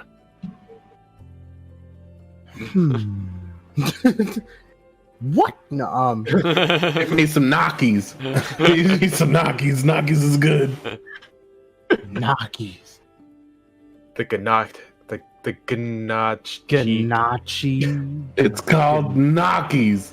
Not Gnocchis. They're Nockies. G's silent. Jeez. The G is never. Oh wait, no, the G is silent. No, you're right. Continue as you were. Nachos. Some good, just good Italian food. All right. Breadsticks. I chicken fries. personally have not been to an actual legitimate Italian restaurant. Oh boy. I want to one day. Tonight we dine at the Olive Garden.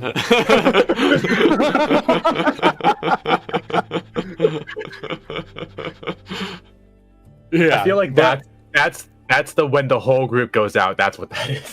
Have you guys? I don't mean to break it, but have you guys seen that though? The trailer for the parody of 300. I have not.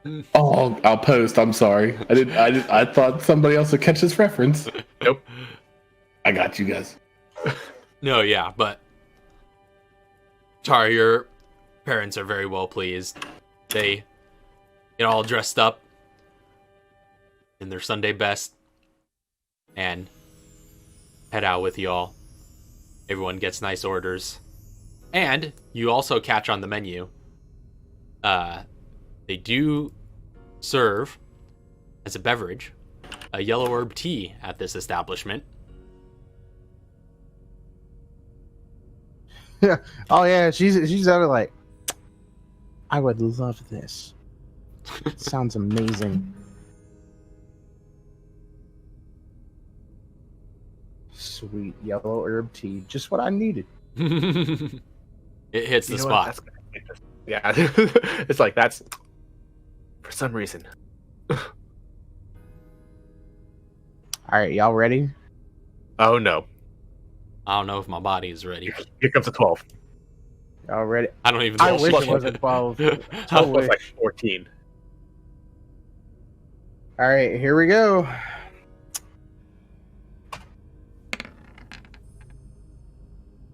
Whew, Plus 9. Oh, Damn. still pretty good. Yeah, that +9. so y'all want to know where she's at now? 300 and something? 235. Close enough. Oh, hot dang. 230. What? 235. 235. That's some serious hit points.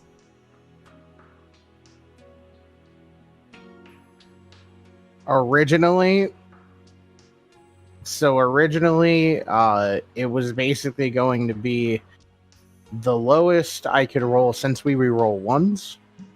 The lowest she would have been at is 230. The highest 238. So I'm right in that middle ground. Yeah. That's a pretty decent range. Oh Your yeah. minimums are insane now. Your health minimums. Yeah. Oh yeah.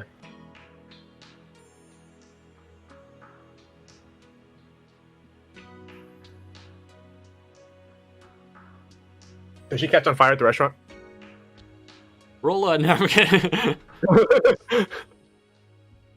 No, yeah. Roll a Constitution, same it there. Oh. No, all seems to go smoothly at the restaurant. There's a pleasant aroma of the food wafting through, and some pleasant music serenading the atmosphere.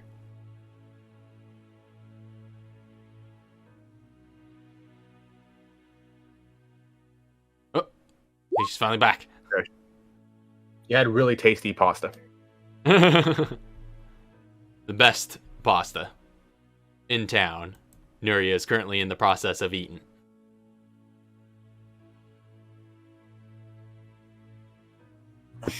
Pasta. All So- the pasta. This is Nuria and Katara, right? Yeah, this is Nuria and Katara and her parents. Well, okay, not gonna sing Bella Notte then. You can come to the party dinner. You could play the band in the background, though. That's if you would like to. To be the waiter. Yeah. Mr. G already came up as the waiter. So, yeah. What is y'all think I'm joking? No. So Nuria Katara has taken you out to a pleasant afternoon dinner at the finest Italian restaurant in town. It's a dress-up kind of occasion. Yeah, kind of place you want to go in all fancy for. Requires a reservation, all that. So fancy. You're Guys, splitting this bill, right? I'm not letting you pay for all of this. Well, I didn't necessarily say anybody else was paying. I'm not letting you pay for all of this. So looks at Nuria, looks at the parents, but it's my treat. Alicia's just like, here, we'll help you at least cover the cost of the tip. And your father's just like, I'm pretty sure the tip is included in the bill at this establishment. You're not going to tip $1,000 again, are you? Huh? Parents are just like, what? That was once, I mean, and that was just Tara, your money. Especially rich girl. I need to micromanage your money. No. I got this. It would be particularly showy at a joint like this, since if the tip is included with the bill, then you would have to specifically request that they add 1,000 to your bill. Tara? True. And we haven't gotten the bill yet because this food is Tara? too good. No, I won't do 1,000. I won't do 1,000. Not 999 either. I know you. 1,000 is more than it's not 1,000 if I remember correctly. Give me 900. 500? I cut it in half. 500's fine. Sweet. Be careful with your money. I am. Don't worry. Yeah, I'm fine. How much money do you have? I had to look at my sheet real quick. Well, I have about 900 on me in my pocket. Don't say that out loud. What are they gonna do? Anyway, She's packing a rocket launcher. He pulls it out of a dress. Yeah, right now you're just in fancy attire. Which I'm curious. What does fancy Nuria and Katara look like?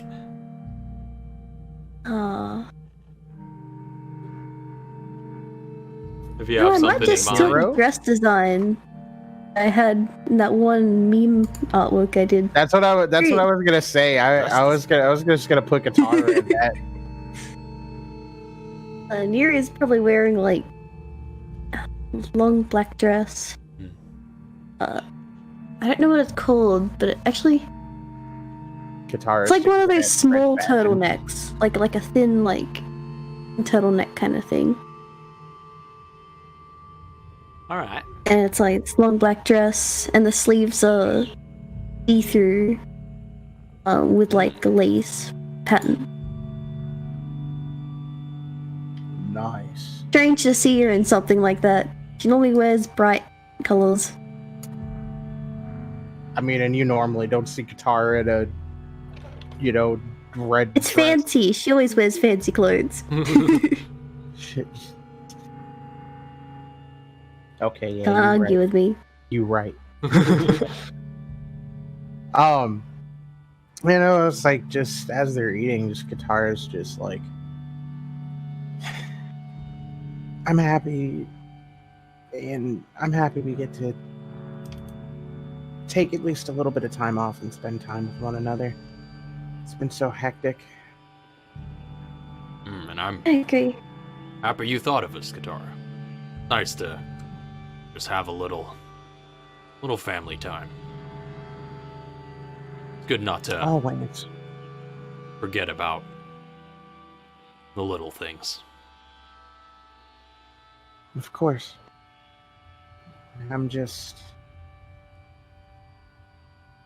I'm happy. Each of you put up with me. Shenanigans and whatnot. You want to call it that? Mother just kind of nudges him. It's just like, we'll always support you, Katara. Me too. It's a privilege, not a chore. As long as you don't combust and set our house on fire. What? Guitar's just like public. Just like public. You two didn't hear about that. We're gonna need to have a talk about that. Yeah. We'll talk about that on the way back. That happened a little earlier. Not today, but Father just stares. I'm okay, I swear.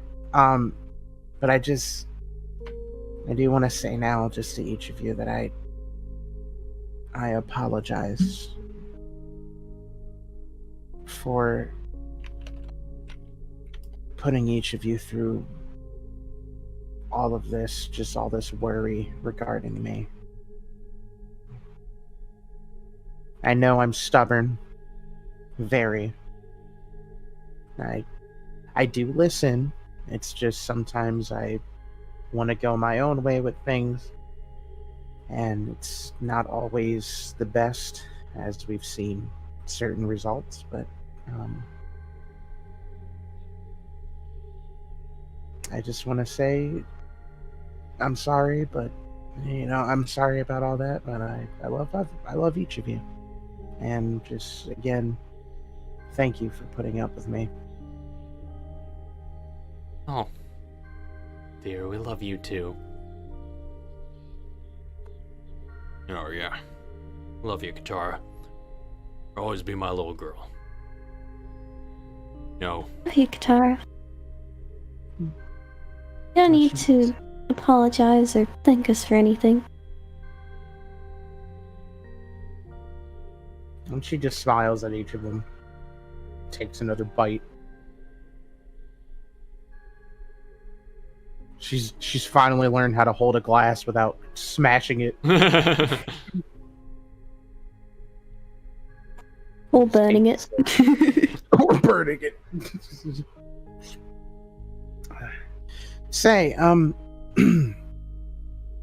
after all of this madness is over, keeping high hopes and not looking to the negative sides of things, obviously. And we know what could happen. But we get out of this, we come back. I mean, we've all got to have some sort of celebration. I mean, is there any place, you know, you would all want to go for like a vacation? Tara? I'm just I have saying. to remind you to keep track of your money. I'm just saying the Bahamas are great, and Oh, you maybe know if your not father and I that- have always wanted to visit the Bahamas. Perfect. Looks to Garia. Want to come along? Tara?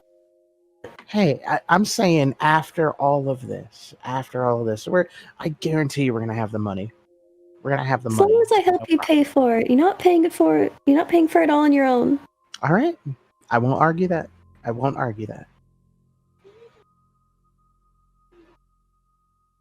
fine with that. Just thinking of a nice trip to the Bahamas, take some time off, and just relax and enjoy the world. That would be really nice. Mm-hmm. Yeah, you look like Boy, you could these use some pests. time off. Yes, please. This past year, I think, has just been constant. One mission to another to another. Yeah, it was nice having little downtimes in between whenever we could, but even that was like full of work. It never really felt like a downtime. But we're gonna do a real downtime. Real. It's gonna be nice. Week vacation. Then we come back refreshed, ready for more work, whatever we have to do afterwards, but at least we had that break. Great.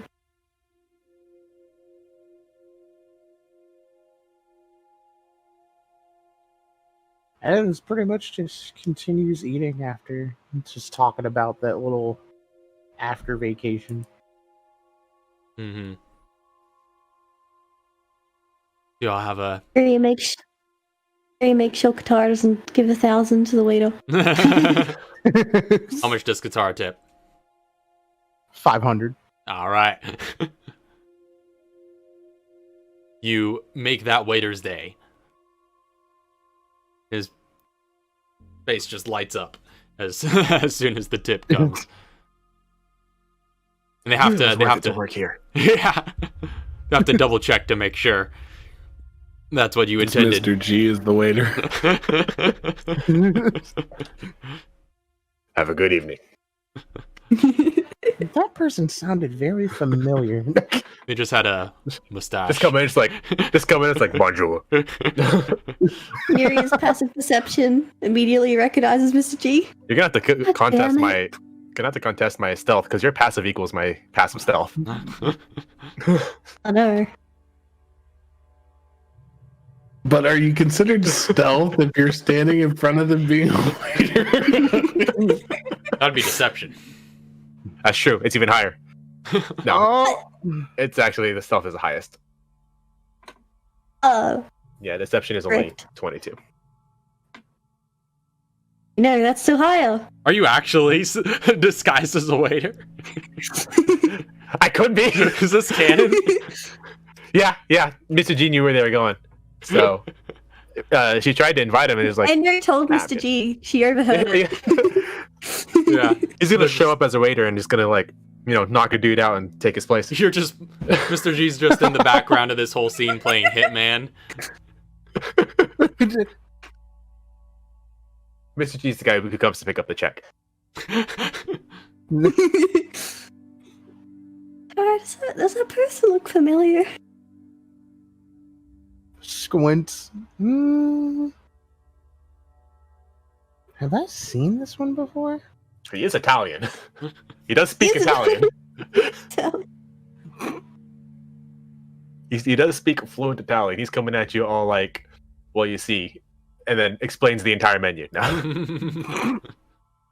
And the chef special today is Is he making this up, or is it actually the menu? Probably. I mean, He's just reading like it off he's the actually menu. he is actually properly to Italian. die for. He's got Yep. Enya in his Bluetooth reading the menu. Yeah, this is an exercise in intel gathering. He just Yeah. took her out on an excursion to show her how it's that's done. so good. It's like, Like, he's just like, all right, Enyo, live fire training. Here we go. Yeah. Feed. All right. You see this area? I need you to feed me as much info as I can possibly get to pass as a If I convincing waiter. If that's the convincing way to, if I get caught, it's a mission failure. Can that be canon? Can that be? I'll say. I like this idea. I like this idea a lot. This is I'm right. sorry. I was just joking. I love this. This is right after we got the freaking Enyo module. Mr. G, deception check. Does Enyo give me? No, help? this is to see if you give Enyo help. Oh, dope. Okay, minimum 22. How's she contacting Okay, you're you? all right. But Bluetooth. Oh, Bluetooth. What do you do? There's Plug in a Bluetooth Bluetooth now to in the camera? module. Oh, you'd probably Yeah, she have to makes- take the module with him so that she could see everything Yeah. that she needs to interact with. Yeah. Have her scan the menu and stuff. All right. No, actually, I'll say, yeah, with a 22, your deception's far and above what's needed for so mundane a mission. Enyo, make a, we'll call this investigation check with advantage. I don't have a sheet open. Actually, no, she's just straight 0. Yeah, does she not have proficiency in investigation? Don't think she did. Yeah. Take a peek. No, she doesn't. She doesn't have any intelligence skills. Okay. Great for one thing, and that was war. True. I will Keep fly. lowest. Keep highest. Yep, keep highest. Get this right. Or They're wrong. drop lowest. Nope. 2. You What just is it? 2d20 2d20 keep highest 1. Just press up. Dude, Just one. keep Go. Wow. Wait. well, you're keeping one of those. eights. Wow. That could have been a double 20, but it wasn't. It's like the same position for both of them as well. Akko hacks. So, Some machinist. Relax. Enyo, you tried to feed him as much information through his earpiece as you can, as quickly as possible, but you just weren't made for this kind of dictation. There's a little bit of a stutter. Mr. G, with your incredible infiltration skills, you are able to keep up the act. Your mustache is on perfectly pristine, but you have to improvise a little bit with your menu reading and explanation of things, and just it's a little stuttery, the act. Mm-hmm. I mean, I've lived in Italy. I can work off this.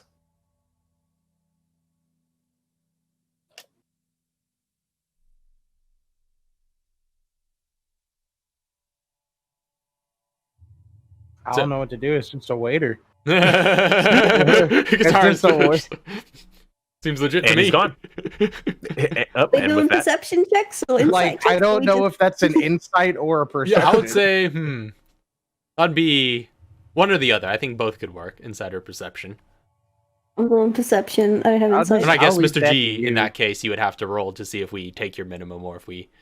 yeah, if or it's higher. not. Yeah. Yeah, or not. Basically, it could only get better. Yeah, because I was like, if it's insight, I can't help. Oh no. So, 22. 22. Oh no. You have to beat 22. Oh. Yeah. Wait, what's your? Minimum is 22. No. What's Oh. what's your perception? Oh, I already rolled it. +6. Okay, yeah, I'm at a +5. So, like, I just Getting that 20? imagine Chauncey sitting at the war terminal looking at, like, the GPS tracker of the Inyo module. Just at a restaurant. I mean, like- laughing What is I mean, like, hysterically because he so- knows Mr. G's down there. And so Raph. Uh-huh. You're like, Raph, so when Yuria points out, is that person familiar? Could Katara give advantage to her? Not for this All kind of that mental was- check. Okay. Where it's just seeing if either of you recognize him rather than a general search. Oh, so it would be like a separate for both of us? Oh, yeah, this okay. is each of you individually. Come on, nat seeing if 20. you recognize him. Right after you hand over the money. Wait a second. Mm-hmm. Mr. G's gone. Yep.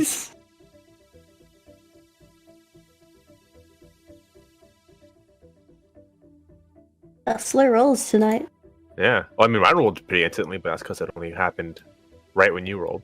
I think it's just because my computer's stalling up a little bit at times. Or something. That's not good. It's Everybody probably because refresh. it's because I haven't restarted my computer. I think in like a few days or something. I'm usually good at doing that, but Yeah. I think the last time I restarted. Oh no! Is it gonna roll? You might want to roll again. yeah, hold on. Come on. Katara's competing. Wait, I thought you were rolling. Wait, I thought you were. Do you know that person? One too. I already rolled mine. Yeah, She hers went is for that 17. Oh. Okay, there we go. There it is. Oh. Nope. It wasn't rolling because guitar never rolled. Lies. I was. Seems like some I see some through waiter this to you. deception. 22. Seems like a waiter. Yeah, it was. No. No, I don't think I don't recognize this one. I have a pretty convincing Italian accent. Actually, hold on. Technically, Katara has heard him speaking Italian Oh, that's At the- right. at the manor, but it's okay. That was a long time ago. That was years ago. A whole nother life. That was years ago. yeah. I That was could back when it remember wasn't a it. camp. I can't remember that. I barely remember that, and I was there. Those memories burned up in the explosion of I the body. have good. Nah, I have good history. Wait, so is Mr. G the waiter that receives the massive tip then? Yeah, that's what I'm saying. Yeah, it's up it's up to you to say whether or not.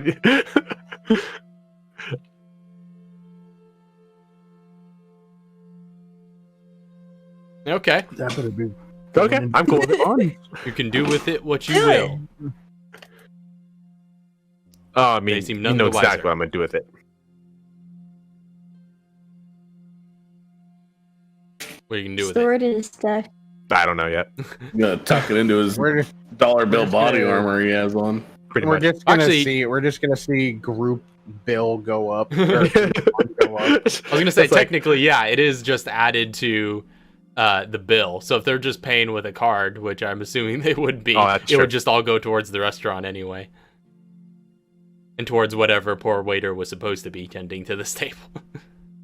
I mean, True. he'll when he wakes up, he's gonna have a great time. Yeah. He'll be very happy that this happened to him.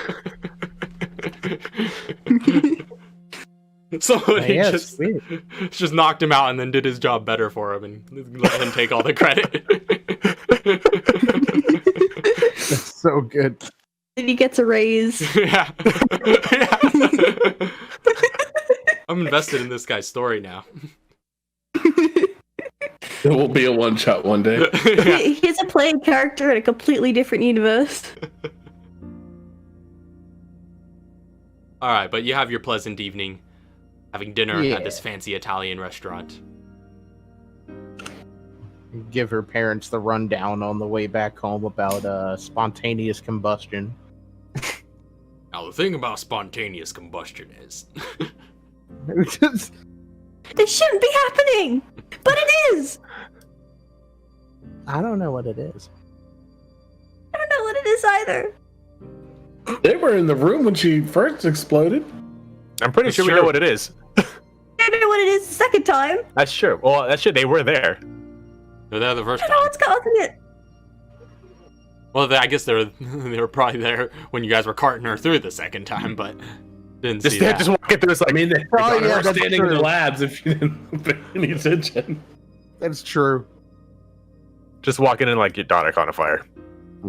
No big. And I would have suggested them to be there the second that I found out that she was like exploded. Exploded.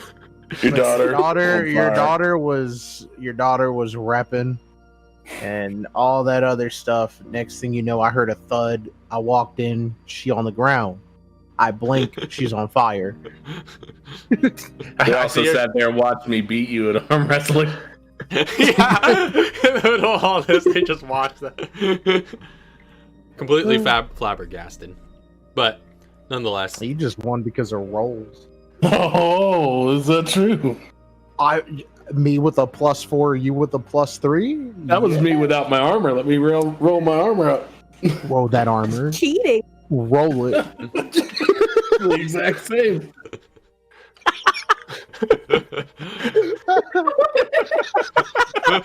that's true.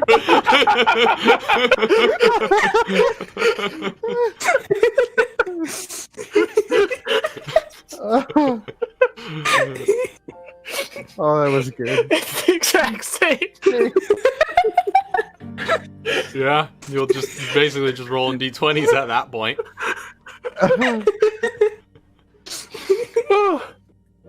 Oh, This is a fun game, guys. yeah.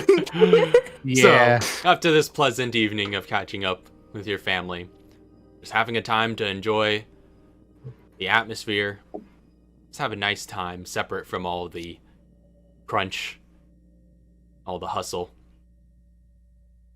and all the action. Arrive back come May 27th. Nuria, you finished your research and gain the cryogenic injection recipe that you are now able to use. I'm gonna craft them. All right.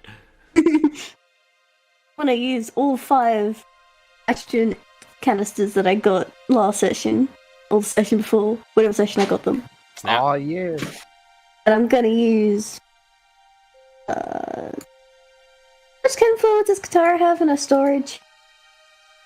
How much do you need for this? 10 together. 10 altogether? Yeah. Oh, okay, you're good. Because that would be like Ooh. the rest of them. Like after that, there's no chem fluid.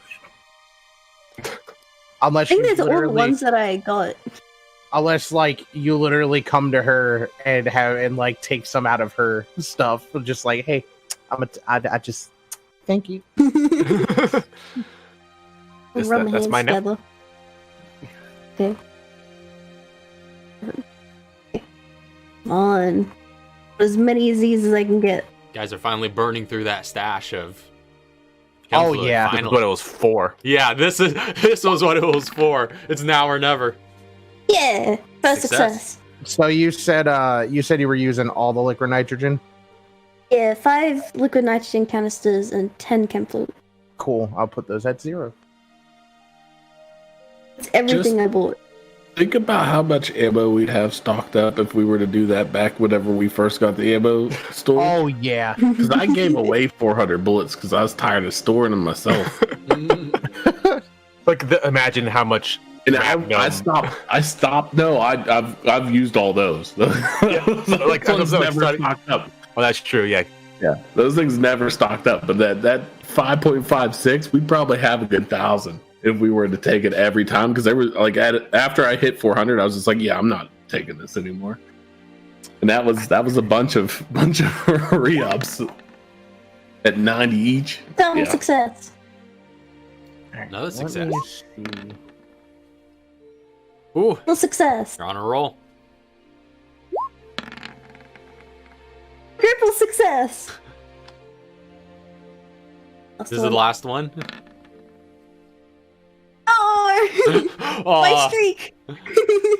but how many syringes does that get you then? That gets me 2 8. per, right? Yeah, so 8.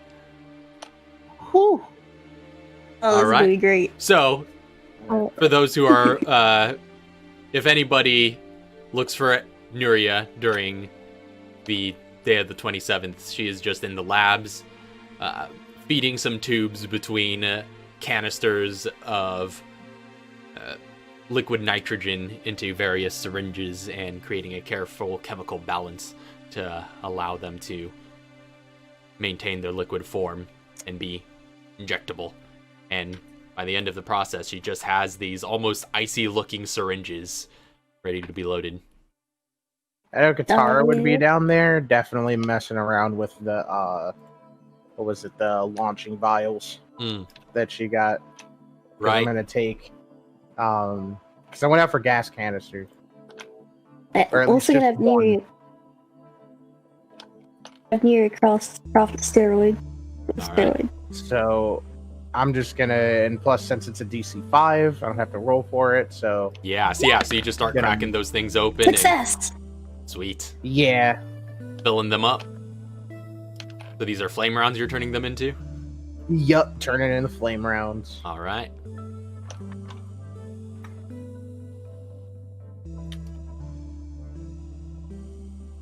It's the 27th, you said, right? Yep, the 27th. Hey, when did syringes stack up to 10? They've always stacked up to 10. Uh-oh. Well, they stacked up to 5. No, Uh-oh. only thrown type items stack up to 5. Syringes stack up to 10. I could have had so much more on me. Have you been stacking them up to 5 this whole time? Yeah. Oh, man. Oops.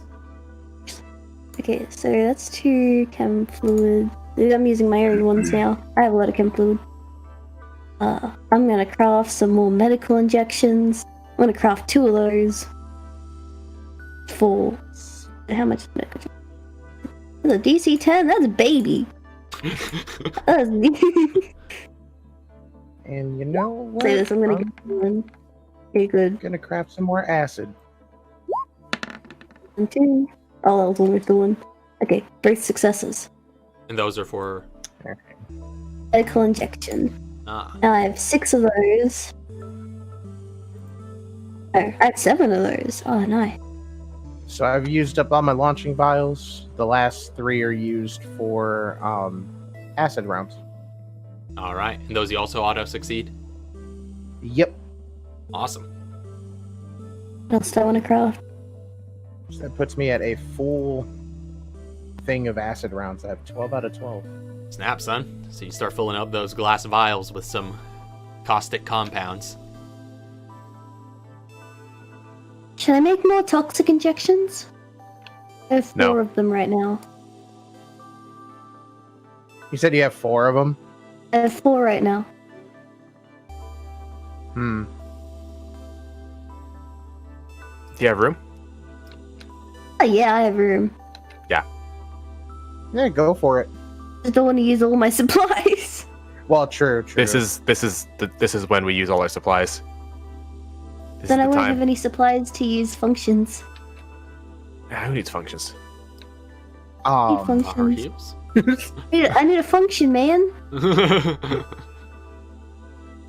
Man, I already talked to Hey. you. I should just be doing more DC 20 rolls. Yeah, DC 10. find those high expensive rolls and start doing them because we need some powerful stuff. 6 toxic injections now. Actually, I'm gonna craft some anesthetics. Anesthetic, where is it? Hey, that's a DC 20. There he's I'm not gonna be get a 20 loaded. now. There's so much crafting that's been going on these There he past is. 2 sessions.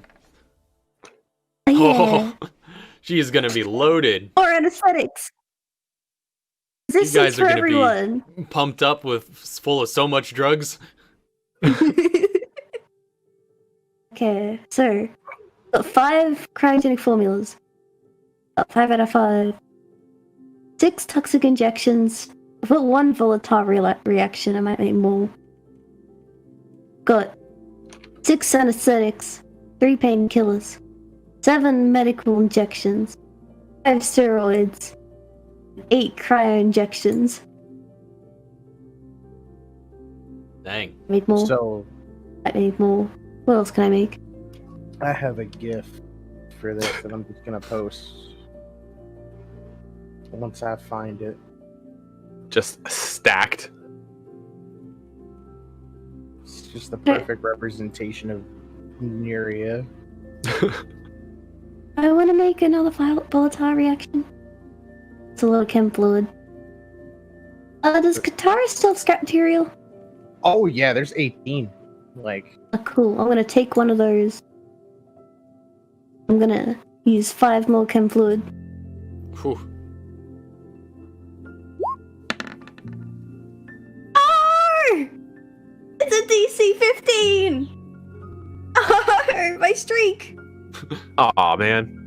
My crafting streak. Just barely. Barely. Alright, can you give me that +1? what's up? Be a +1. I'm sorry, I can't help you with those. I wish. Okay, now I'm down to 7.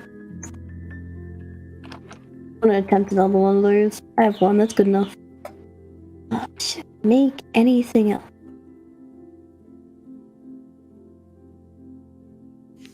Get more painkillers? They give temp HP, although it's not much temp HP. Kevin can get you guys temp HP. Oh yeah, okay, I'll keep the ones I have. Anything else I could make? So what was that you just made? Well, I mean, I made a lot of things then. Oh, what all did you make? I have 5 out of 5 cryogenic formulas, 6 out of 10 toxic injections, 1 out of 5 volatile reactions, 6 out of 10 anesthetics, 3 out of 10 painkillers, 7 out of 10 medical injections, 5 out of 10 steroids, and 8 out of 10 cryo injections. Well, if you got 5 out of 10 steroids. I'm gonna use that many steroids? Sounds like you're 5 under. It sounds like you're 10 under. No. I'm adding more inventory for more. Okay, I'll make more. Yeah, I'm gonna try I'll be another more one. than happy to carry anything you need me to carry. But are you gonna have enough to do? Can I get more steroids? Roll a crit confirm. Fun. Here we go. Come on. Roll it again, see if you pass. No! Oh! But you still Ooh. got that success, so it does. You do get 1, but you do not get the bonus one. Thanks to me. Damn. At least it wasn't on a So- straight up grafting check. Are you gonna So- have enough stuff for functions? Oh yeah, for sure. I have 5 chemical fluid. That's more than enough. You're shopping. You guys I'm pretty sold sure out the they're still store out of- the last they're time you still were out of there. stock. And we're Yeah. like on a timeline now. This Yeah. is the day of. Okay. Like the only thing left It's D-Day. in the only thing left in the personal inventory since all the chem fluids are gone are the materials, and that's like She's got materials. and that's the 10 that are in there. Type anything I could material. I don't think I have anything to spend material on. Actually, how many scrap material did you take out again? I took 1. Oh, you only took okay. So they're down to 17. I have 5 chem fluid, and which is enough to handle any of my like tier 1 functions. I could still do a few of my tier 2 ones, and then I have 10 chem material just for the hacks. The obscuring cloud. You know what? I'm wondering because we're gonna go. I also have a we're liquid gonna be- nitrogen on me. We're gonna be Thank in you. the tower, Yep. so I'm gonna take the psychostimulants that I have in here. Yeah. There's only Eh. there's 3 left. Show me a loot.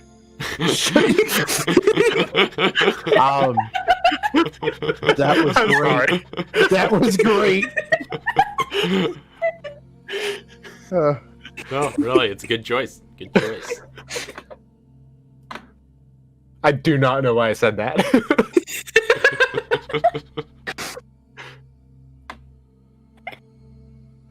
Cool. Yep. So I'm taking the psychostems.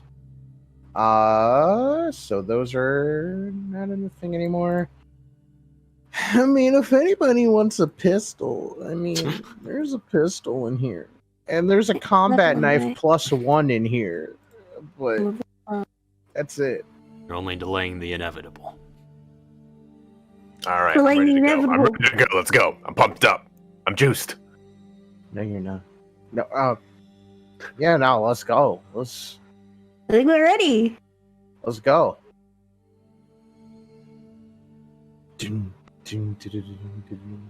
Which I suppose,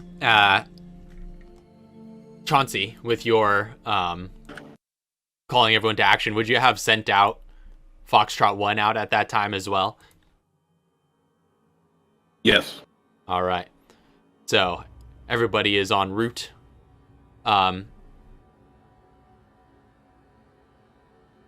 Before you head out in the war room, there is one last meeting that you must attend with the BSA leadership, the branch heads that you spoke with at the outset of this endeavor. Looking to touch base one last time before the invasion mounts.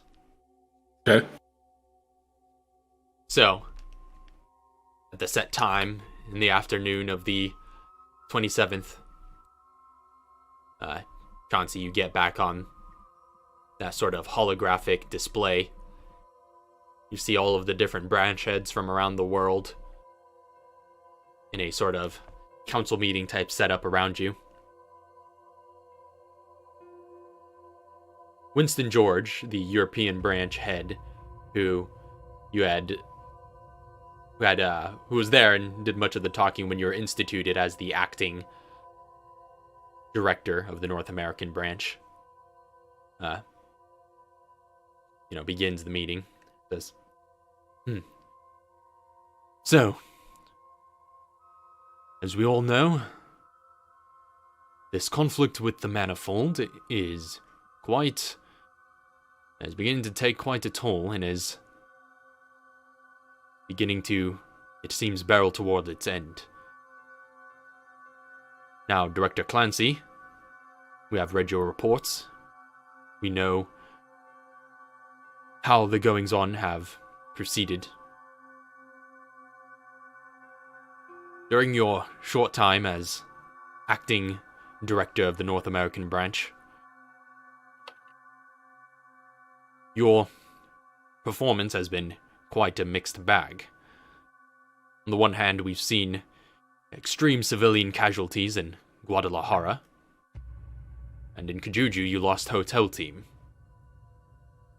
But we would be amiss to ignore your eventual successes. Your initiative in rescuing civilians in San Martinez, dispersing the antidote in Guadalajara, hitting every known manifold location effectively, and staying a step ahead of the enemy in defending Langley. Now, your methods have been quite unorthodox, being that you are employing a known bioterrorist, Dr. Frederick Downing, and a suspected bioweapon researcher, Dr. Katara Oswald.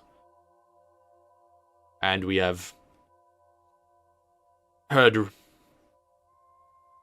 whispers that you have employed a great deal of enemy technology to your own gain.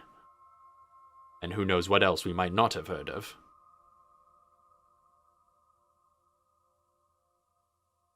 Now we understand you are mounting a final assault on this manifold tower.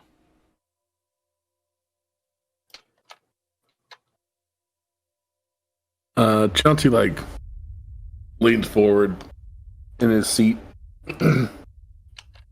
comes standing up.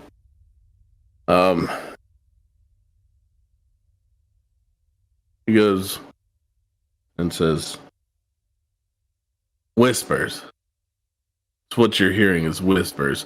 I'll tell you right now, I do what I have to do to get the job done.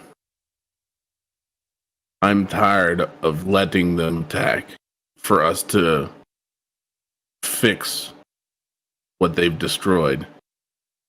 I've gotten us to a point to where we can take them head on with their own technology, with the whispers that you hear of, and end this thing. Instead of letting them take more lives, instead of me having to go down and fight the big bad again, my resolve is to end it this time. I'm no longer going to let innocent people die when I have the ability to take them out in their place, at their home. Let them have casualties. Yes, it took us a while to get the antidote ready, and therefore Guadalajara fell, but we still went down there. I still went down there and fought. I do not lead my troops because I want to take over the world. I lead my troops because I want an end to everything that's destroying this world. So if you don't like the way I'm doing it, that's too damn bad, because I'm still going to do it. But it's getting the job done.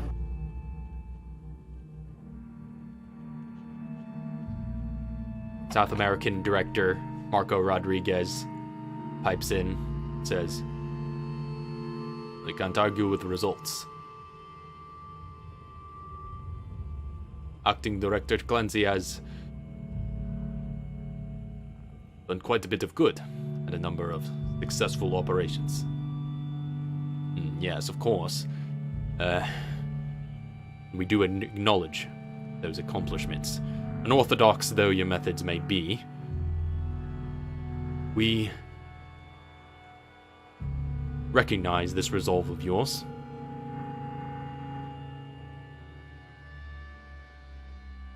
And given this is your first time handling this amount of responsibility, and under such extreme circumstances, even your apparent failures do not seem to be perhaps as bad as they could have been. But I hope you understand the stakes here. The world is at stake. It was just earlier this year that the North American branch stopped catastrophic global disaster in Kajuju. And now here we are again just a few months later. Only you're at the helm. This is your chance to prove yourself, acting director.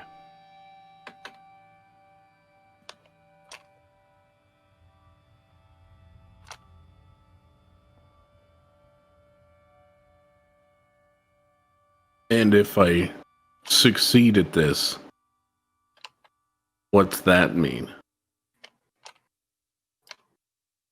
It will certainly mean that the world will owe you and your team and your forces that you've managed to draw together a great deal of gratitude. And most likely solidify your position among this leadership in this alliance.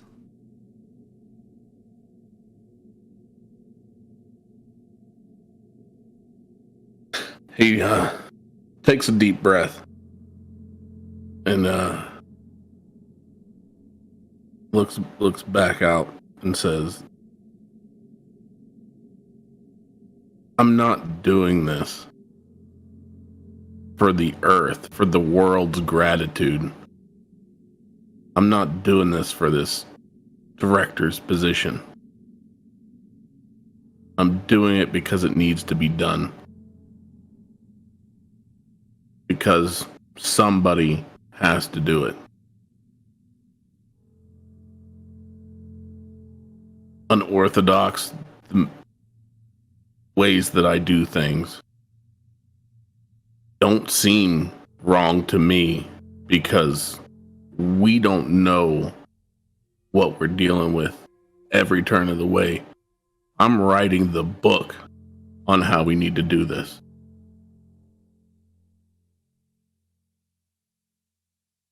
So just know when, and I'm telling you, it will be done. this manifold falls, you'll be looking at me for more than just director. You're going to be looking at me for all the answers moving forward.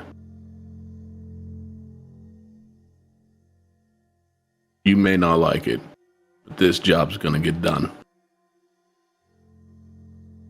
So please, hold on to your asses and watch this thing go down. I turn them, and I'm no longer within my hologram picture to them. All right. You tune out. Yep. like I walked away from it. Like, yeah, walk away, turning your back, and getting to work. So, team getting shit done. Y'all heading for the harpy in the hangar? Mr. G's already there. Yeah. Everyone armed up. Everybody crafted up. Y'all gather in the hangar for one last ride. Very important question. Clancy Trio. Uh-huh. The answer is yes. Did you send Cambria and Charles ahead with the forces that were already en route, or are they going to be riding with you? Already en route. Okay, gotcha. So it's just I'll meet up with them just there. The So party it's on like this flight. this is the last batch leaving. Yes. Command arrives last. I dig it. The heroes. Yeah. The cavalry is arriving. All right, so the party gets on board the Harpy 7. Mr. G, you do your pre-flight sequence, flipping all the switches and getting ready for takeoff. I do flip switches. At your discretion, you're good to fly. All right. Going fast and low. During all of this, you see Kevin in the back silently praying. Chauncey says to or asks Mr. G, this isn't their only ship, right? We know there's at least 6 more. Does your intel say that it's 6 more at the tower? When I was there, did I see any more than... I don't remember hearing about any more when I went to the hangar. You went to the hangar and, yeah, that was all that you saw. I didn't see any, but if this is Harpy 7, there's at least Harpies 1 through 6. But I'm asking, is your intel, like your people on the ground, seen this plane flying around? Planes like this? Have they seen any ingoing, outgoing Harpies? They have not reported any more Harpies since the one that you can account for, which was you coming and going. Yeah, okay. No, we haven't seen any more. But, Mr. G, the last communication you would have received from your spies on the ground would have been from that very morning. It seems to be some sort of incomplete signal. Seems to give some warning of bad weather conditions. And it seems like they're trying to possibly warn you of something else, but the signal doesn't quite make it all the way. It's a little. The last communique I got seemed to be warning about some bad weather. Can't tell anything else after that. Seemed to be some sort of other warning, but can't be too sure.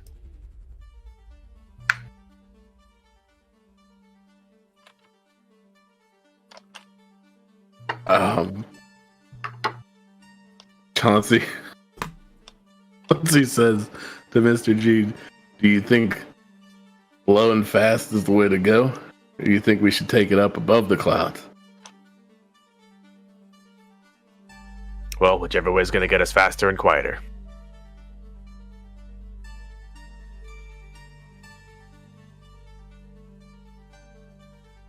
I mean, out of character, Chauncey kind of wants to like skydive into this bitch. And that's literally what's going through his head right now. Is if it's bad weather, he wants to just drop right on the top.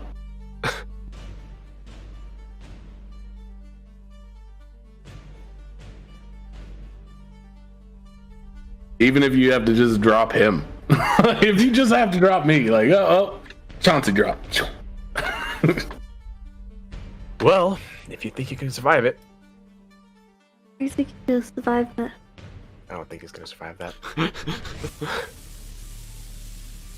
I think I'd survive it.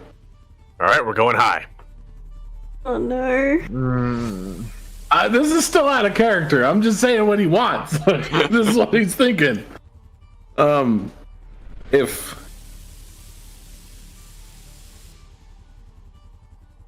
Because I also don't think it's a good idea for us to split up that early. I'm not thinking we split up. Not all dropping out of the helicopter, not the helicopter, the jet thing. Not all of us. Most of us. Yeah. There's one person that's got to fly the thing. And that's the one who wants to jump out. Autopilot, then I guess. Senior pilot. Oh, I get it. So going back to Mr. G's plan, the two people jumping out would be Chauncey and Mr. G. Everyone else would be somewhere on ground then. Yeah, because that's what I'm thinking we're going to have to do is let you off ground. And then we're just going to go TIE fighter it in. Yeah, well, your piggyback plan. I literally want to be on the plane though. Ride that thing piggyback. I'm okay with that idea. Do you at least have a means to, like, are there parachutes or things that are on the? I don't know if there's a RV? parachute that can support Chauncey. Can you? Let alone his exoskeleton. I mean, yeah. There's parachutes that support tanks and shit. Do we have one of those? Do we have a? I mean, we can pick one up. Yeah, probably easily. At the base and leave with it, right? If there's 5 parachutes on there for 5 people, I'll wear all 5 to take it. One for every limb. I'll come in flat. I don't care. Just panting down, just full.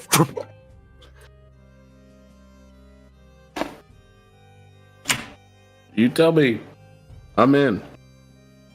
What's our battle strat? Can we work If that? we're obviously in the air. What's our battle strat? Can we get an airdrop, Chauncey? You're asking. The question is, okay, so you have the most intel on the tower, correct? Yeah. Can you give me intel on that tower? What do you want to know? Everything. That's all I got. Good job. That's what I know. I mean, what do you want to know? I've been in the tower. I know what the 15th through 30th floors look like, generally speaking. What's the highest floor? 30? Yeah, there are 30 floors. Yeah. Oh, we could do that and just a hop and skip after we drop everybody off. Yeah. Is there? It is a tunnel straight down to floor 15 too. It's a tower inside of another tower. The thing dang moves. Wait, what? The whole dang tower moves. Hmm. I don't know if you've seen anything like that, but it was just a large chamber within the middle of the tower. The thing dang moves. Tower is Titan.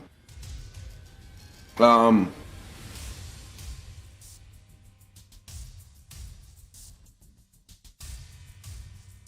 comfortable with landing on the top, splitting up the group, knowing that there's 2 Clancy Bloods at the bottom.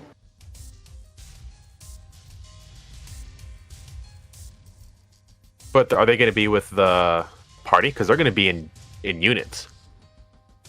No, he established that they were going to be with the party. Yeah. Oh, okay, okay. Yeah, they're with party.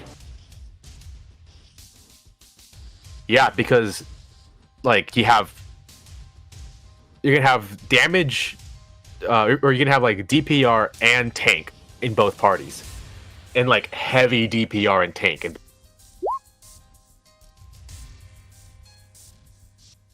the only thing we're gonna be missing is utility if we go by ourselves.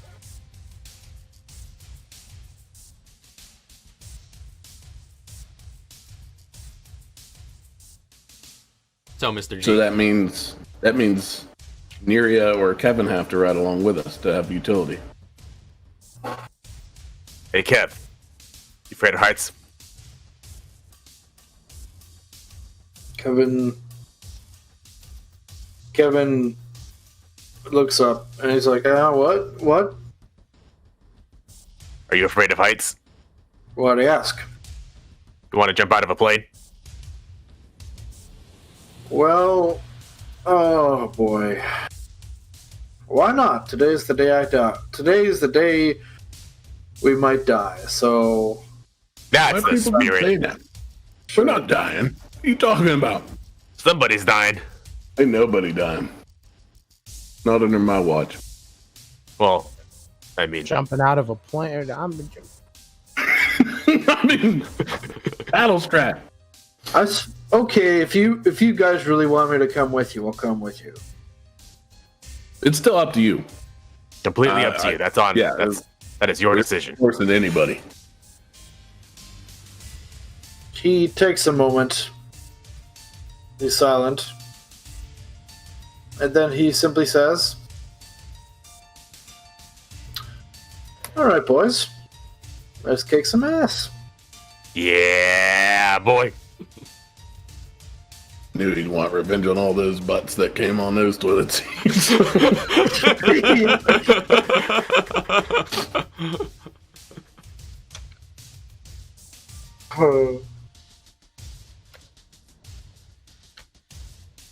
So, Mr. G, it's a 2,600-mile flight from Chicago, your destination. Correct. So, you continue to fly northward over the urban expanse of the biggest cities on the Canadian East Coast, over the rural plains covering the countryside, and then further northward, beyond civilization, and over the wide blue seas of Baffin Bay. Across the bay, you find land once again in the icy, frozen wastes of Ellesmere Island, one of the largest islands of the Arctic archipelago. As you fly inland, you enter a cloud of mist. The atmosphere around the jet grows thick. Beyond the cockpit windshield, you see nothing but a wall of white and thick flurries of snow and ice. You even hear solid chunks clanging against the exterior. Seem to be heading into a snowstorm. You're flying blind and by instruments alone.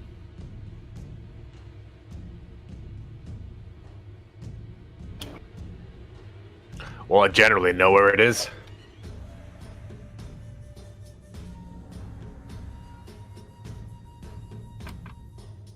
Now, are we meeting up with all of our troops?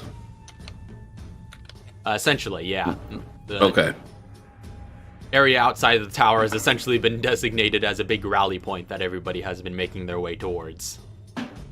Flag has been planted, so you assume they'll have some sort of base camp or something set up where everybody will be.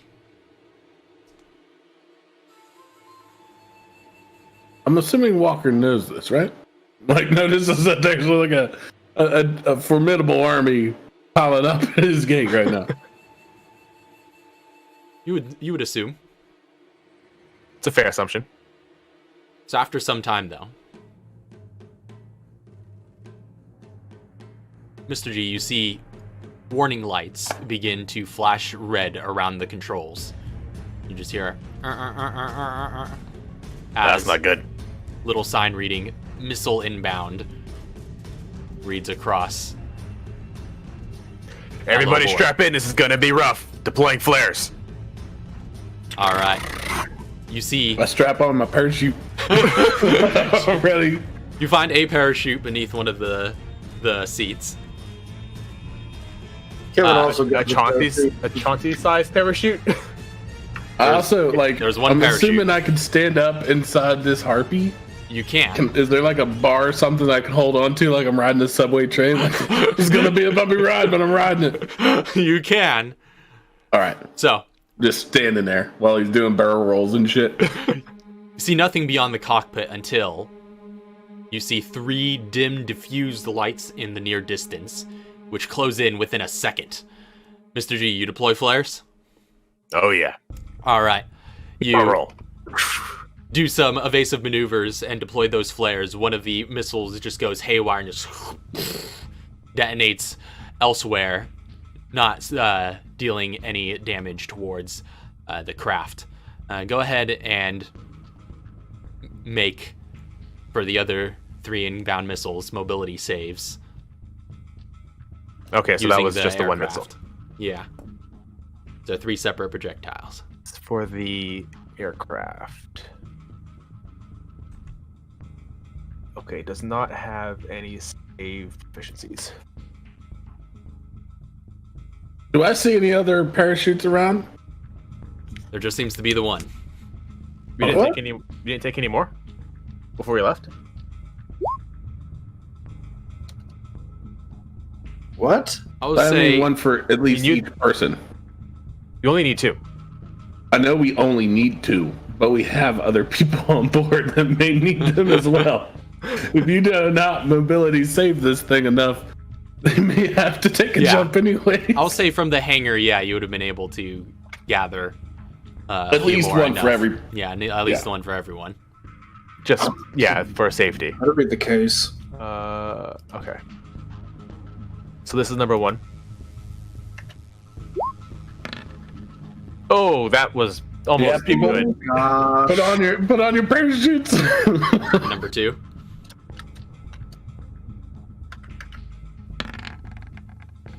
Really? Oh, Can I intimidate him to miss some of these? To give him So- advantage. Yeah. Can you intimidate the missile? On the Can I first ram save, them? No. Oh no. 45. That's a Hold on. lot of damage. I need a track Explosive. damage for this.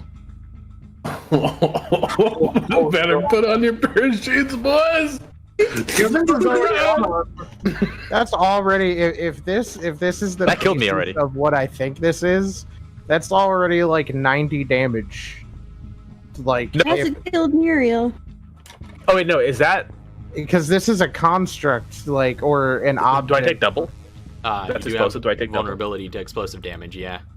That is explosive. Yeah, so that's a 90. That's 90. Oh no. Yeah. That's straight up a 90 right Alright. there. Second one. Second one, you also failed. Oh no.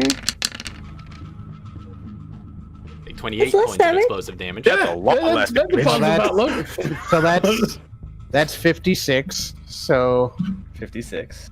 Okay. 90. Oh no. That's 101. We're still flying.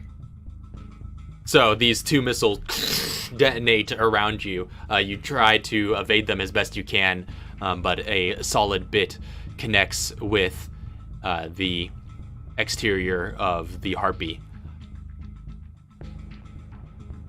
You see,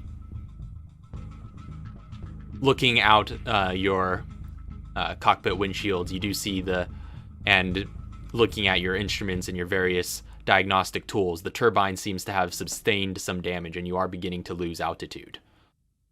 And as this is all going on, the few seconds pass where you have a moment to breathe before you see that red light begin to flash again. And the same warning label on missiles inbound seems to be resounding. Do we have any missiles? Yeah. For ground targets. Only? Yep. Damn it. You don't have any guns? For ground targets. Oh my gosh. I can try to. I'm gonna use the. Wait, isn't a building still considered a ground target? We don't know where the building is. I mean, like, You you're not can't talking see like they're bombs, they're missiles, right? They're rocket off into space. I have 1 missile and a 25mm cannon. Where's this missile at? I fire the missile. So actually, where's okay, the Spitfire okay. before you fire it? Okay, here's the thing. Here's the question. All right, because I see where y'all are getting it.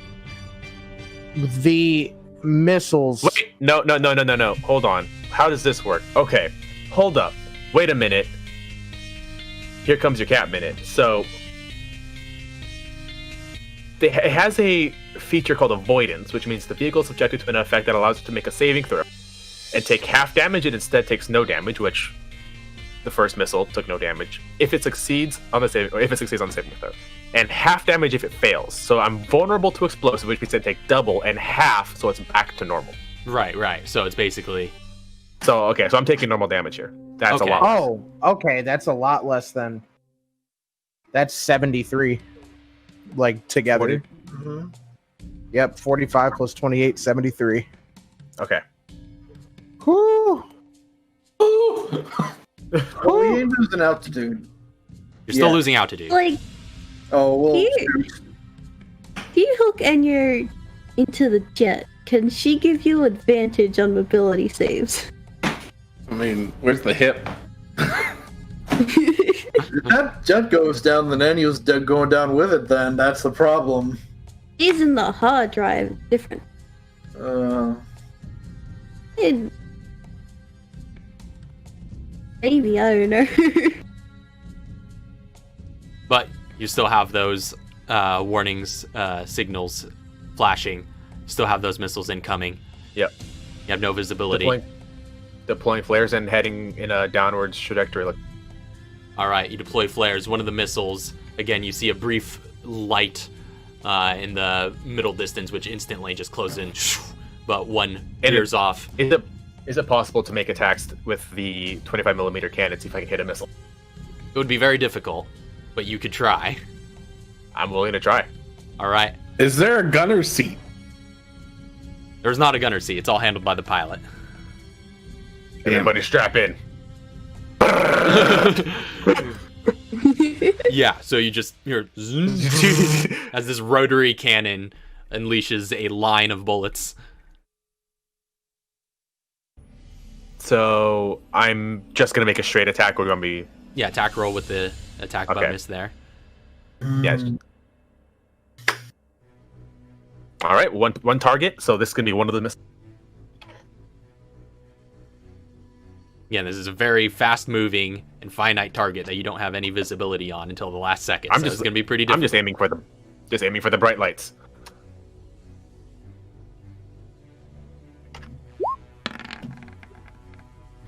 These are terrible. I'm slowly climbing upwards, very slowly. No, yeah, with that split second that you have to try and make the shot, it doesn't quite land in. A couple more missiles close in on you. Make the mobility saves. I'm gonna actually just type. I'm gonna do a lot of these. So I'm just typing this into. All right. Able to give you advantage. Plug her in. Hold your breath. Do you want to get plugged into the ship? I That'll give you kind of want to advantage. take the pilot spot. I ain't gonna lie to you. I have advantage. The ship doesn't though. No, yeah, you would be using the jet's stats. There we go.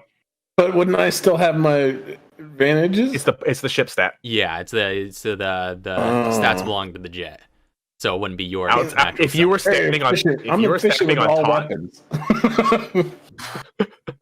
if So- we strapped you up top, you'd have advantage. Wait a second. Can I go up top? So Seriously, I'm in a freaking metal suit. both those succeed as you do Can we evasive Thor maneuvers. Well, first off, Chauncey, you are getting swirled around in the back of the vehicle. I'm ready. If you are not strapped in, so you are getting rocked holding on. around the interior as Mr. G is rolling and turning and dodging out of the way of these missiles. So both of those saves actually succeed and detonate elsewhere. Is there bomb bay doors and start opening up the drop door in the back? There's a drop door you can open. Oh, it's open. I'm tired of getting swirled around. You can just take a seat. I'm already exiting the plane. Chauncey, Alright, make he's a dead. strength saving throw. Oh, this Strength? is terrible. Yeah. Oh no. Let's roll. No, I'm not going to say it, otherwise it'll happen. 14. Oh no. Chauncey, you open the bay doors, and you feel immediately that sudden gust of wind just bursting out of the pressurized interior, and that cold gale that is outside and stormy. You try to hold on to a latch as best you can, but the sudden expulsion is so forceful that your grip, after a moment, and as Mr. G is performing these evasive maneuvers, breaks, and you go jetting out the back of the Harpy 7. Here I go. Jesus. Well, As I start to flop, can I use my little rocket boosters? Hop back in. Hold on.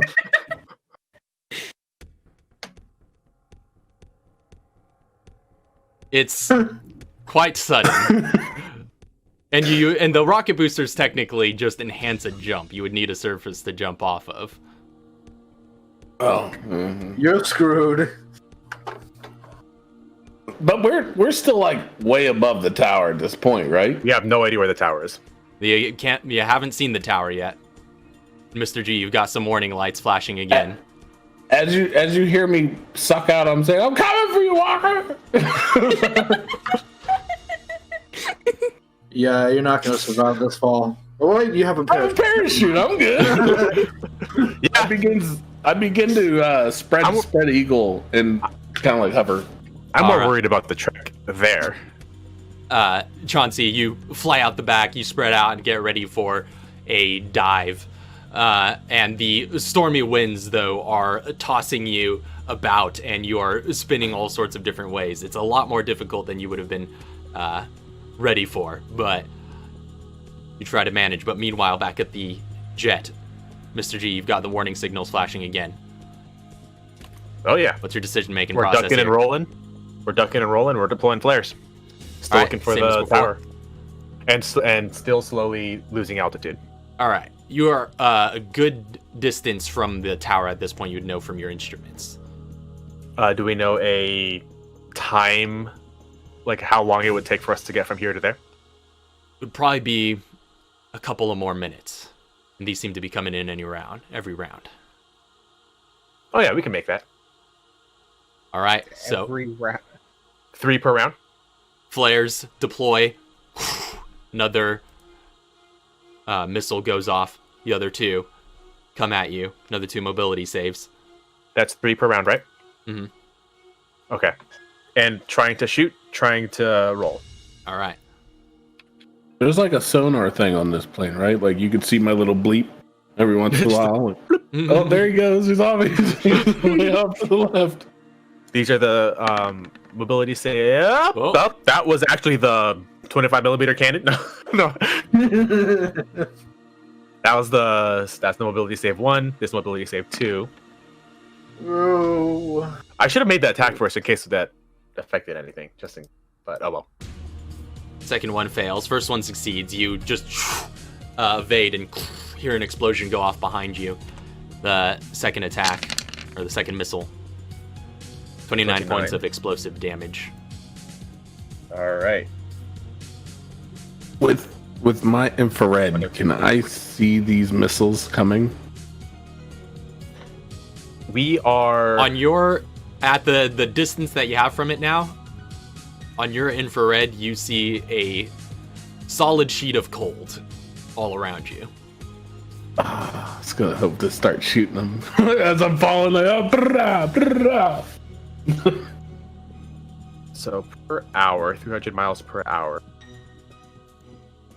divided by per minute.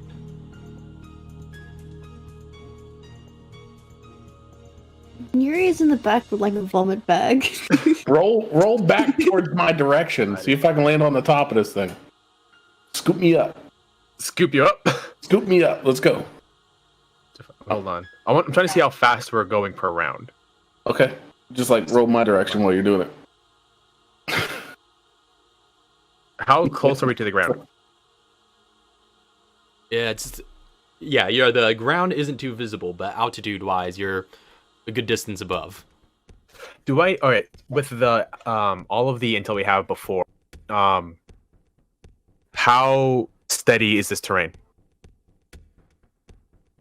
Ellesmere Island is a fairly large one, and it is, from what you understand from your intel,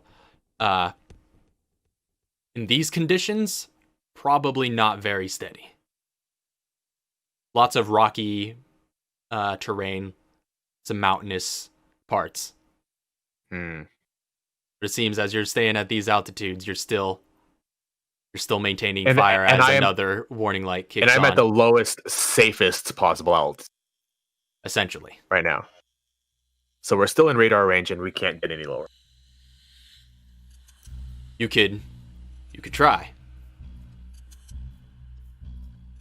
But you get the sense that you won't be able to travel at any lower, as there would be too many obstacles, essentially.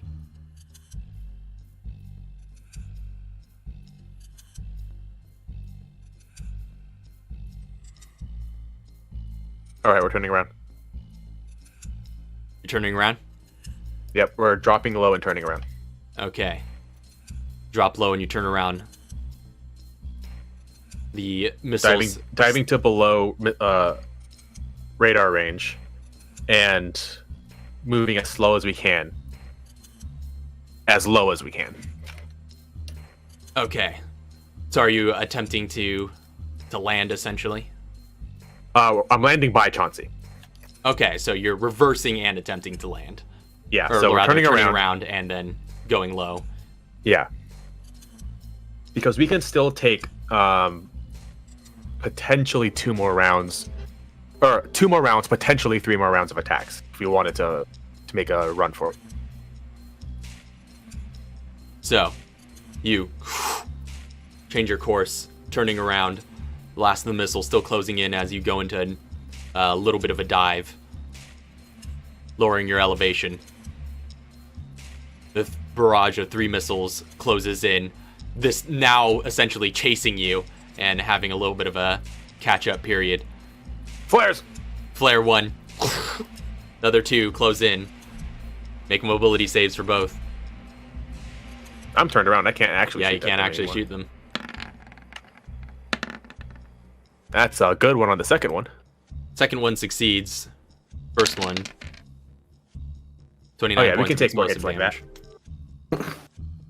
Yeah, we're still good. Bombay doors are open. Shit's exploding. We're Yeah, in the Bombay door, we're all dead. Fires lick through the back of the bay door, and the rest of you sitting. That was closed as soon as you jumped out. Right. Okay. I'm not dealing with snow in my. That's true. The rest of you in the back do have some like smoke that seeped in through the back for its brief opening. You're quickly losing altitude as you go into that nosedive.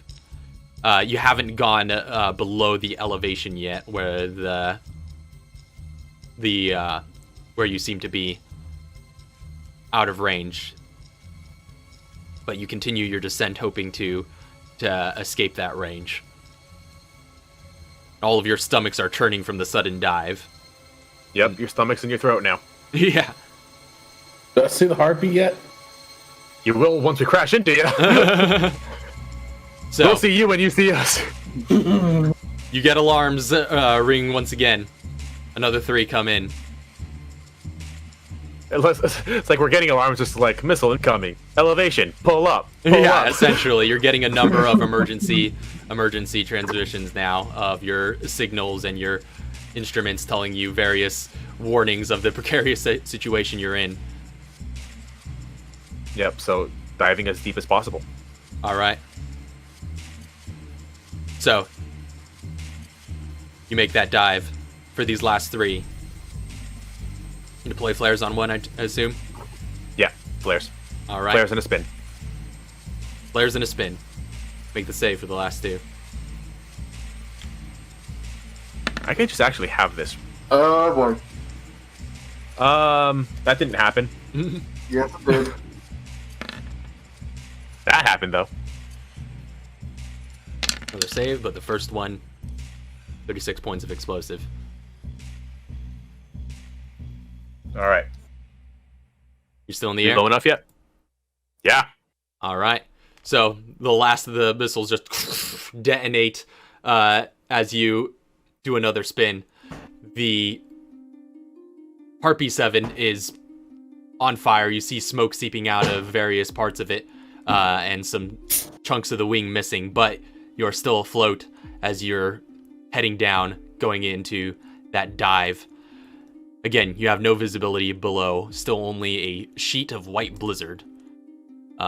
Until eventually, after a brief moment, and your instruments kind of going haywire in all of the commotion in the storm, you get close enough to see a rapidly approaching snow-covered ground come out of nowhere. Go ahead and make a mobility piloting check. Minimum of 16. All right. Well, that's good.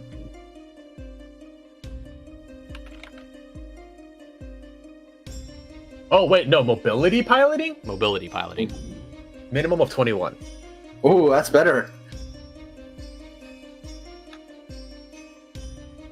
Wait, is that? No. No, minimum of 20. How does that work? It's 10 plus the proficiency, or plus whatever The skill bonus you add. So if it's mobility, so my mobility is 5, my proficiency is 5, so my mobility piloting is 10.